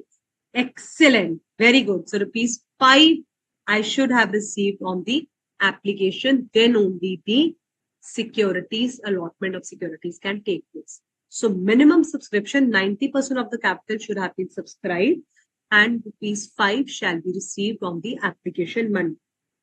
And or other amount as specified by SEBI. So SEBI can also tell you whatever SEBI will tell, then you have to follow SEBI. But SEBI is the bigger body in case of allotment of securities and prospectus. So you have to abide by SEBI. Very good. All of you have written correct, ma'am. Minimum rupees 5 should have been received. So we all on the same page. And thanks for writing. Yes, ma'am. We do remember Rishita, Tanu, Niketna. That's great. Bhavna, Tambeshwari, Arun, Shruti. Very nice. All of Afsal. Correct answer, Pallavi. Good. So what happens is now minimum subscription and minimum application money. There were two exceptions. Dash says that these two things are not applicable. Can you fill that dash where these two things are not applicable? Minimum subscription is not applicable. Minimum application is not applicable. Where? No, Mr. Nanda, it is not at all necessary. That was just an example to explain you for the allotment of securities, doctrine of loan management. Yes, tell me, children. If article specify, okay. I'm asking where minimum subscription and minimum application is not required. You have studied about the exception. Section 28, offer of sale by securities, OFS, offer for sale by sale of securities. So where the shareholder is asking the company to sell their shares, there you have studied 4 points of exceptions. Minimum subscription is not applicable. Minimum application is not applicable. Utilization statement is not applicable, and anything which cannot be given and you have the reasons for that shall not be. Very good. According to rule 8, excellent answers given by all of you. So this is minimum subscription. 90% of the shares has been subscribed and the amount is given in check or DD, not in cash. Application money, 5% of the nominal amount of securities or any other amount specified by SEBI shall have been received. Now what happened? If the stated minimum amount has not been subscribed, now public might not be interested in taking their shares. You are saying that we are announcing with a wonderful prospectus we have come out, but public has not subscribed. Minimum amount means 90% you wanted out of 1 crore, 90 lakh shares should have been taken up. They have not subscribed your minimum amount. Then the sum payable on application money received and the sum payable on application is not received within 30 days. So both the conditions have to be seen. Number one, first, if the minimum amount is not subscribed, what will happen? If the minimum amount is not subscribed, you have to close the allotment. You have to end this, cancel this. Or it says, Some payable on application is not received in 30 days or any other period from the date of issue. So you came out with the prospectus. Within 30 days, you shall have received the subscribed amount and the sum payable on application should have been received. But if this amount is not received, then within 30 days from the date of issue of prospectus, the amount received from the applicants shall be returned. Now, within how much long period it has to be returned? Let us see it. Number one, it says that the minimum amount has been subscribed. Number two, not less than the nominal amount. I'll explain you 25% later. This is the time limit for the payment of subscribed amount. If no allotment has been made, first of all, 30 days, the minimum subscription should have been happened and application money shall be received in 30 days. If no allotment is made, we shall refund this entire amount within 15 days from the closure of issue. So within 15 days, so 15 days have happened of the closure of issue, the amount shall be refunded. Number one condition, minimum subscription, minimum application. This amount shall be received within 30 days of the issue. If this amount is not received within 15 days, whatever application money you have received, it shall be refunded. Now you're not doing any allotment, so whatever application money you received from HDFC bank account, you give it back to the HDFC bank account. Whichever account you have received the money, you refund it back in the same manner. And if you do not refund this money, then directors will be jointly and severally held liable for the interest at the rate of 15% per annum. So 15%. So this is whole of your story of allotment of securities. Minimum amount subscribed and application money shall be received. Application money shall not be 5% of the nominal. If the minimum amount is not subscribed and application is not received within 30 days or such period specified by SEBI will do. Amount shall be returned within 15 days from the closure. If company makes the allotment of securities, then it is talking about the return of allotment. That is a separate story. But how many days shall receive the money? 30 days में पैसा आना चाहिए. नहीं आया तो 15 days में from the closure of issue जिनका भी पैसा आया return it back. So within 15 days the money should be returned from the closure of issue, and if you do not return that money, it has to bear interest at the rate of 15% per annum. And a return of allotment has to be filed. Now, what is this return of allotment? You have to file the allotment return, has to be filed with ROC within 30 days from the date of allotment, that these are the shares which have been issued. These are the people who have taken up the shares in the company, name of the subscribers, name of the people, all the details have to be given. A proper return of allotment has to be filed with the ROC within 30 days. So if I have allotted you the shares on 10th January, so within 30 days, that is 9th February, the return of allotment shall be filed with the ROC up till 9th February. And section 39 has its own penalty. It says if company shall pay a penalty of 1,000 for each day during which the default continues, or 1 lakh, whichever is less. So penalty will also become, you of not following, you have done. When will the penalty occur? Section 39 is applicable. You're allotting the securities without issuing the prospectus. If your prospectus, you have not received the minimum subscription and then what will you do? You have to refund the money, but you're still doing the allotment. So penalty will come 1,000 for each day during which the default. So say for example, default continues for 30 days. So 1,000 into 30, 30,000 or 1 lakh, whichever is. So 30,000 will be your penalty. All right. So before we move to the questions of this section, I will give you 5 minutes small break. All of you read allotment of security section 39 from the study material. Then we will discuss it from the study, as well as we'll do certain questions related.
All right, welcome back, students. I hope you have read it.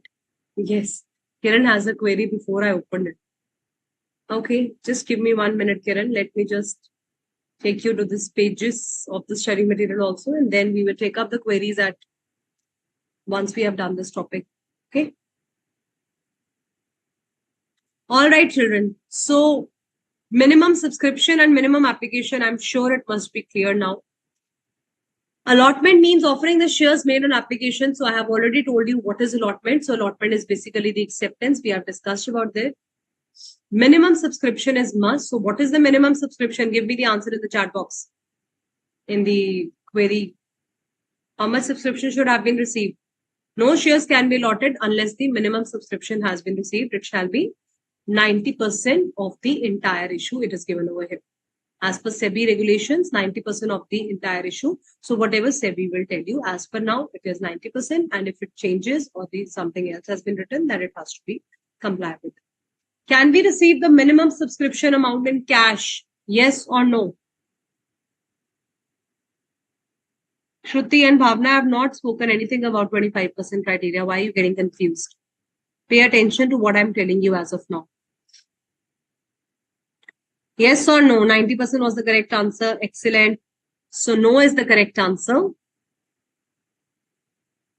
What did I ask you about yes or no? Yes for cash. So no is the correct answer. Very good. So you should have received the money by way of check or demand draft. How much amount shall be received on the application? Tell me. How much amount the company shall have received on application?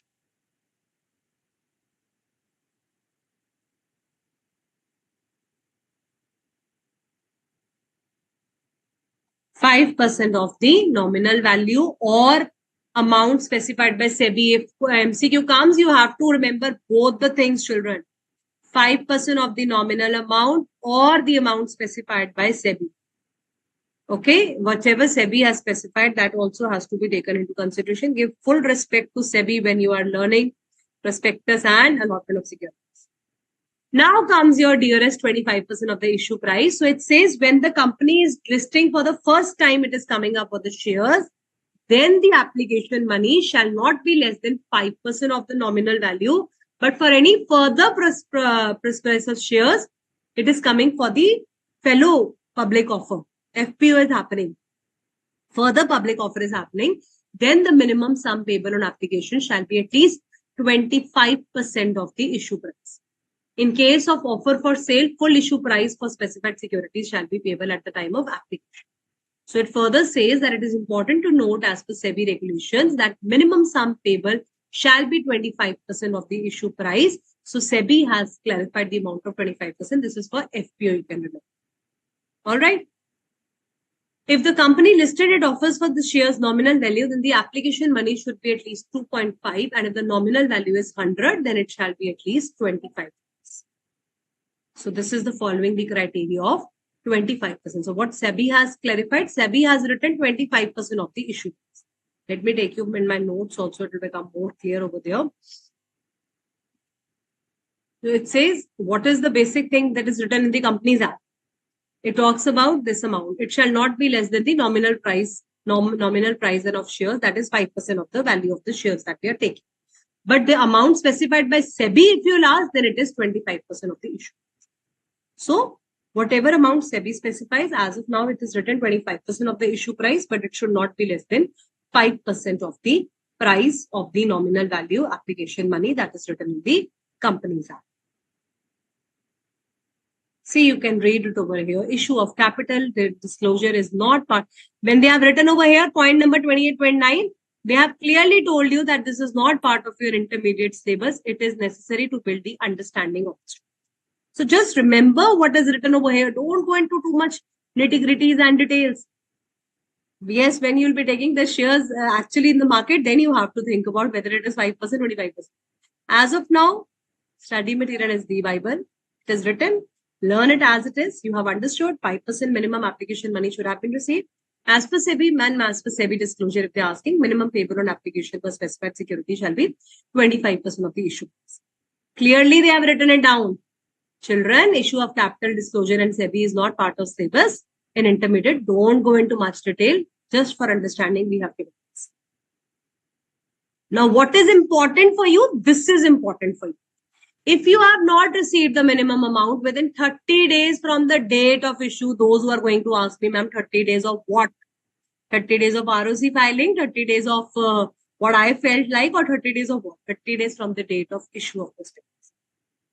Minimum 30 days time period has been given within which your minimum. Kiran, please keep your hand down. Let me explain, then I will give you time for queries. Don't worry. First, listen, okay? If the minimum stated amount has not been received within 30 days from the date of issue, then we have to return the amount. Within how many days the refund shall be made? Refund shall be made within 15 days from the closure of the issue. जैसे issue close हुआ, within 15 days refund the amount. And if you have not refunded the money, you have allotted the securities. Somebody is asking, ma'am, we allotted the securities wrongly. Then after paying penalty, we'll allot. Why, bhai? You first pay this penalties, 15% liabilities and penalty. Then SEBI will come and tell you what you have. You cannot do such kind of things. You cannot issue, ask for the shares without issue of prospectus. Okay. So it says any default has been made. Company directors and other officers shall be jointly and severally liable with the interest of 15% per annum. Every year they have to pay this interest amount if they have made default. So there was a shareholder, Mr. A, who has given their application money. HDFC bank account say they have paid this money. And now no allotment happened because we have not received within 30 days. So uska to paisa वापस करो ना, return their application money in 15 days. So if you're not returning, and where you have to return, you have to refund it from the same where the subscription was remitted. Same bank account, you have to return the money from where you have received. So HDFC bank account, you receive the money, you give him money back in the same account. Otherwise, 15% per annum, jointly and severally, all the officer and default will be liable.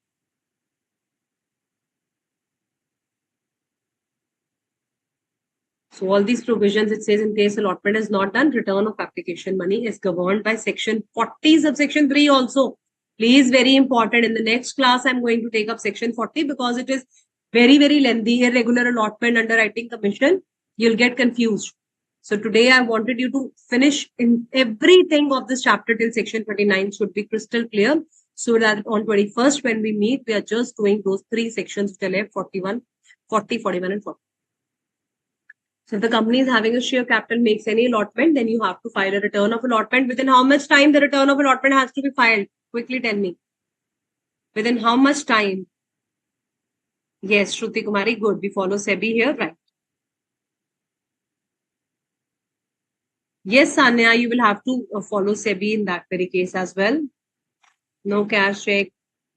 Okay, good, good, good. All those who have understood, excellent. So within how many days we have to file the return of allotment? Ma'am, we have to file the return of allotment within 30 days of the allotment of securities.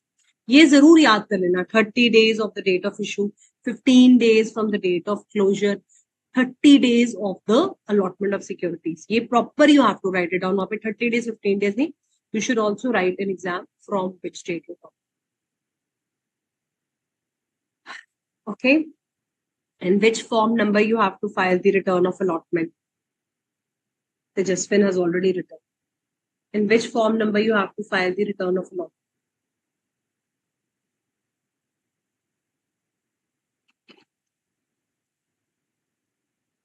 PS2, PS3 or PS6?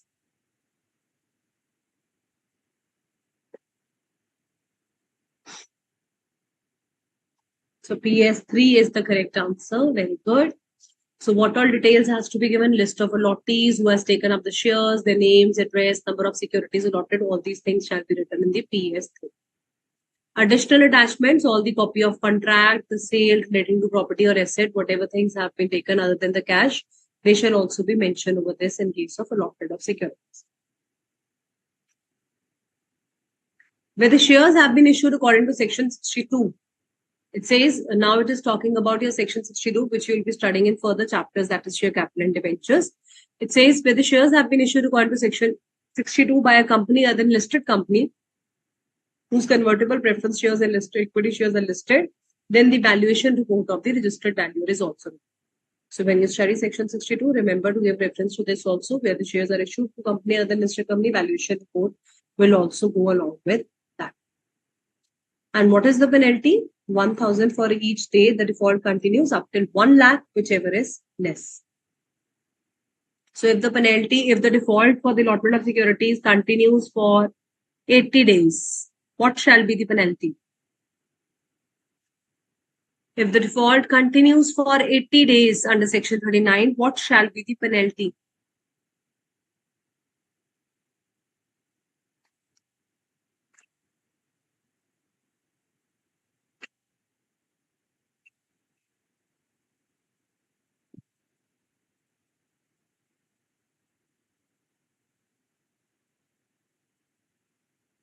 Very good, 80,000, because ma'am 80 into 1,000 per each day or 1 lakh, whichever is this, so 80,000 will be the penalty. Excellent, excellent. Okay, let's do this illustration. After having received 80% of the minimum subscription, Raksha Detective Instruments, before finalizing the allotment, withdrew 50% of the said amount from the bank. Now, what did it do before finalizing? They have withdrawn 50% of the said amount from the bank for purchase of certain assets. Why is the company asking for money? Company is asking for money because minimum subscription amount is fixed on the basis of what all expenditures the company has done so far, how much money is needed for running the company. So they are basically requesting expanding the business. They are asking people to invest and take the shares. Whatever money will be received, they will be investing it further in the company. So, but what this company is doing, 80% minimum subscription aaya and 50% amount withdrawn and purchases. Then it started allotting the shares to the subscribers. Rashmi, one of the subscribers, was allotted 1,000 equity shares. She refused to accept the allotment, saying that allotment was violative of the provisions of companies. Do you think it was violative? Yes or no? Let's understand. According to this example, the company has received only 80% of the minimum subscription as stated in the prospectus. How much minimum subscription should have been received? Tell me. How much minimum subscription should have been received? Where have you gone? Why your answers are not coming, children?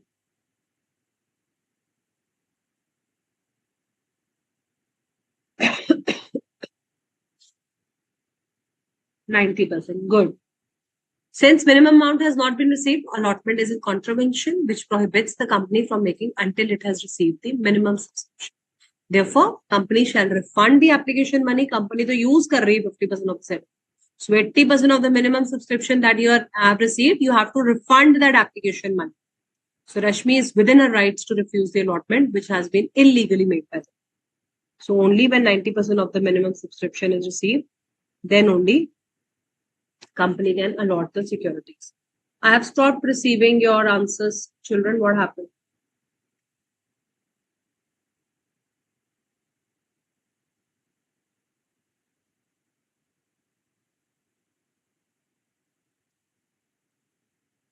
I'm not getting your answers from after 8:10. All right. I think let's now give the time to queries. Somebody in IT is there because I cannot receive the answers of the student.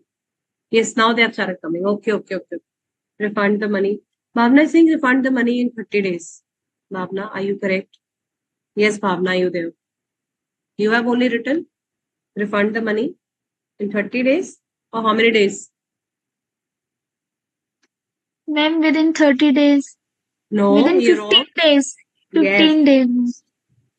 Yes, within 15 days. Yes, now tell me your query. Ma'am, you told earlier, in case of IPO, application money will be received 5% of nominal value. But in case of FPO, the application money will be received 25% of issue price or nominal value. Okay. So I just now told you that it is as per the SEBI regulations, they have told you that actually it is 5% of the nominal value. Now just pay full attention, all of you over here, because generally children have doubts here. But what I'm telling you, just pay attention to that. What you have to learn, application quantum of application money, it should not be less than 5% of the nominal value or as specified by the SEBI. What is SEBI? Bhul jao usko, IPO, FPO ko bhul jao. Forget it. What is SEBI telling you? SEBI is telling you 25% of the issue price. So that is the issue price. Now, what is the nominal value? So 5% of the nominal value that we are taking, or as specified by SEBI. SEBI, as of now, the minimum sum is telling you 25% of the issue price. That's it. Learn like this. Don't go into much of the detail. What is important, what I'm going to show you in my questions, what the examiner is going to ask you, like the question that we just did. Minimum subscription is not received. Should we pay back? How many days? Like you were doing mistake in 30 days. So it is 15 days. Return of allotment file kara ya nahi kara, kab tak karna within 30 days. Okay? Okay, good, Bhavna. I've seen your gesture also. You have understood. Thank you so much. Hardik. Ma'am, in this recent illustration, Loud. ma'am, in this recent illustration, 80% was the minimum subscription, which was stated in the prospectus. But ma'am, we have seen that if the if the article states that 80% is required, then 90% won't apply. Then it is on the basis of 50% or 80%. It is on the basis of 90% subscription that they have refused. So 90% is for all. Is the minimum subscription that has to be received as stated in your module. Okay, ma'am. And ma'am, second is that the valuation report is only for the unlisted companies? Yes, it is for companies other than the listed companies. Section 62 has to be read in detail, beta, for that. You cannot just form answer on the basis of one point. Okay, ma'am. And ma'am, one last clarification. Ma'am, we have seen that the interest is 15% per annum if the directors do not pay on time the application amount. Ma'am, if they by chance do not pay Directors do not pay application amount. Okay, refund of the refund of the money. Ma'am, if by chance they do not refund the money, say for after 15 days, say for like 2 or 3 days, they have taken more. Then full 15% for the 15% per annum will be done. Full 15%. On the basis of monthly, it would the rate it of is only for the penalty that the charges are within. Liability full is 15% per annum. Okay. Personally, jointly, as well as separate, together also they're liable. So no month calculation have to be done? No. Okay, ma'am. Thank you, ma'am. Yes, anybody else has any doubts? Or we can proceed with our question bank that I've formed for you.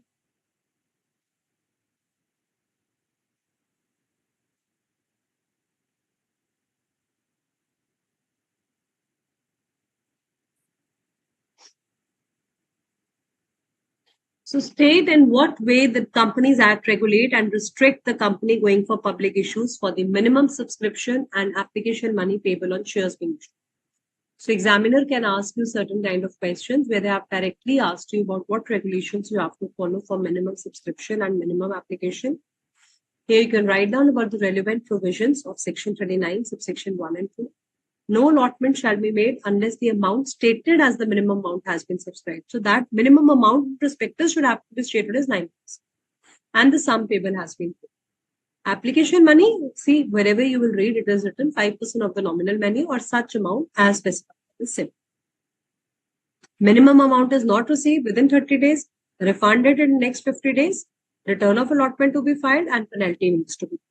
So all this, the chart that I've shown, this is very important. This is something that you really have to learn it. All these dates and days and return. All right. Okay. So if you have any doubts, then we can take up the doubts or we can move to section 40, whatever you suggest.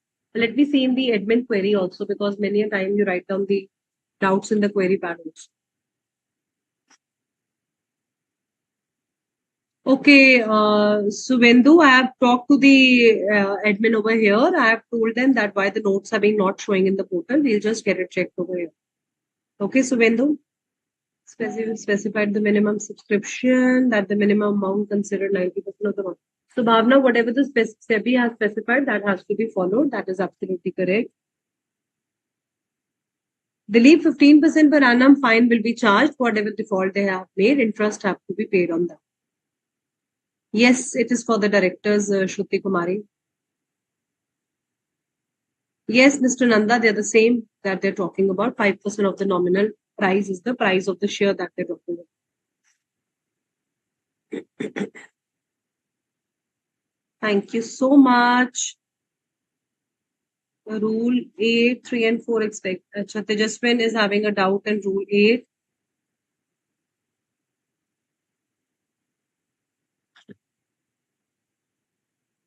Rule 8, 3 and 4 exceptions. So what do you want to understand in that? Okay, let me just take it out. Anybody else also, if you have any queries, we can clear it, because the next session will not be getting much of the time because private placement is very, very huge. Rule 8 wants to ask. So rule 8 is talking about minimum subscription, minimum application. You have understood it is not applicable. The third one is utilization statement. See here, a shareholder is telling the company that please sell my securities to the public. So utilization statement is generally prepared by board of directors. When you receive, what will happen? The company will receive the money. Company, when the shares are given to the public and whatever money is received, board of directors generally prepare a utilization statement and how this money is going to be used. Here, the shareholder has asked you, he is taking help from you that offer of sale of securities to the public. So here the money is not being kept with the board of directors. The money is being given to the shareholder. That is why there is no need to prepare the utilization statement, because the money is not being used by the directors. Money will be used by the shareholders. And the fourth point, it says any information which cannot be given if you have the justification of that information, then that is also not required to be given. Okay, that is simple story about rule 8.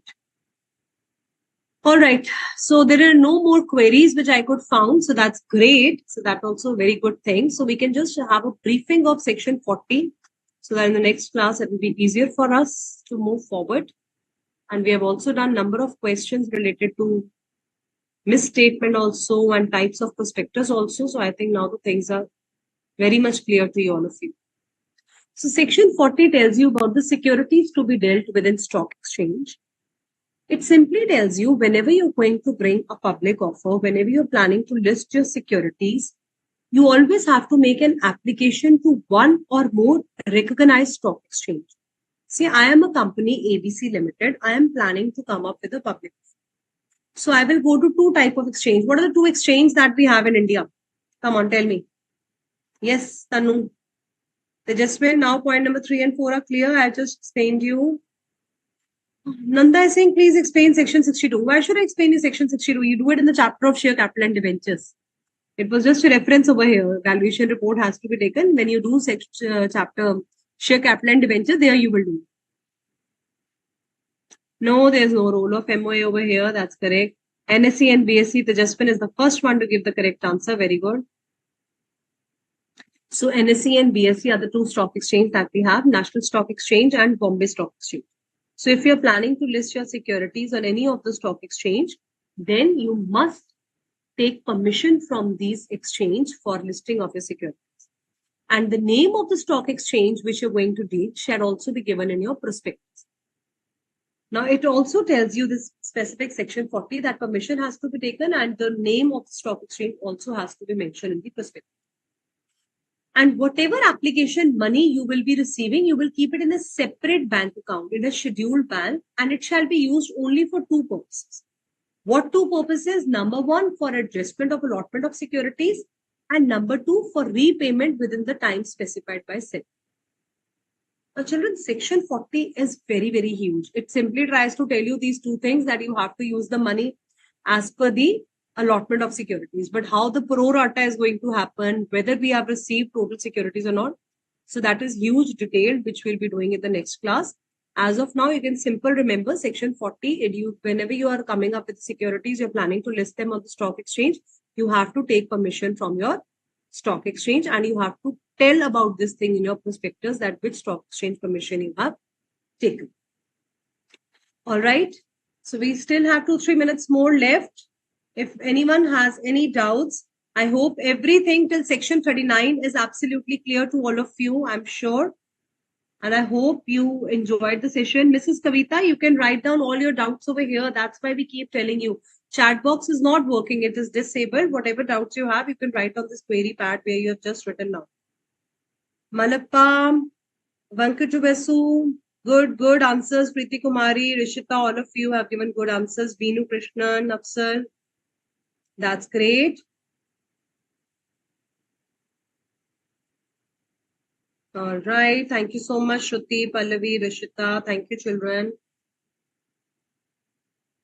So if you have any queries, I hope the Zoom session children also, all your queries have been sorted out. So good, on time we have completed today's session along with all the queries also handled. So well done. All right, students, then I'll see you on 21st and we'll be doing private placement along with section 40 GDRs and all other important things. Please revise till that date. Also try doing MCQs of the module and also the descriptive questions given in behind the study material. Okay. All right. Thank you, students. Thank you so much. Thank you, Tushar, Jasmine, Tanu. Thank you, Bhavna. Thank you, all of you. Thank you, children. Goodbye.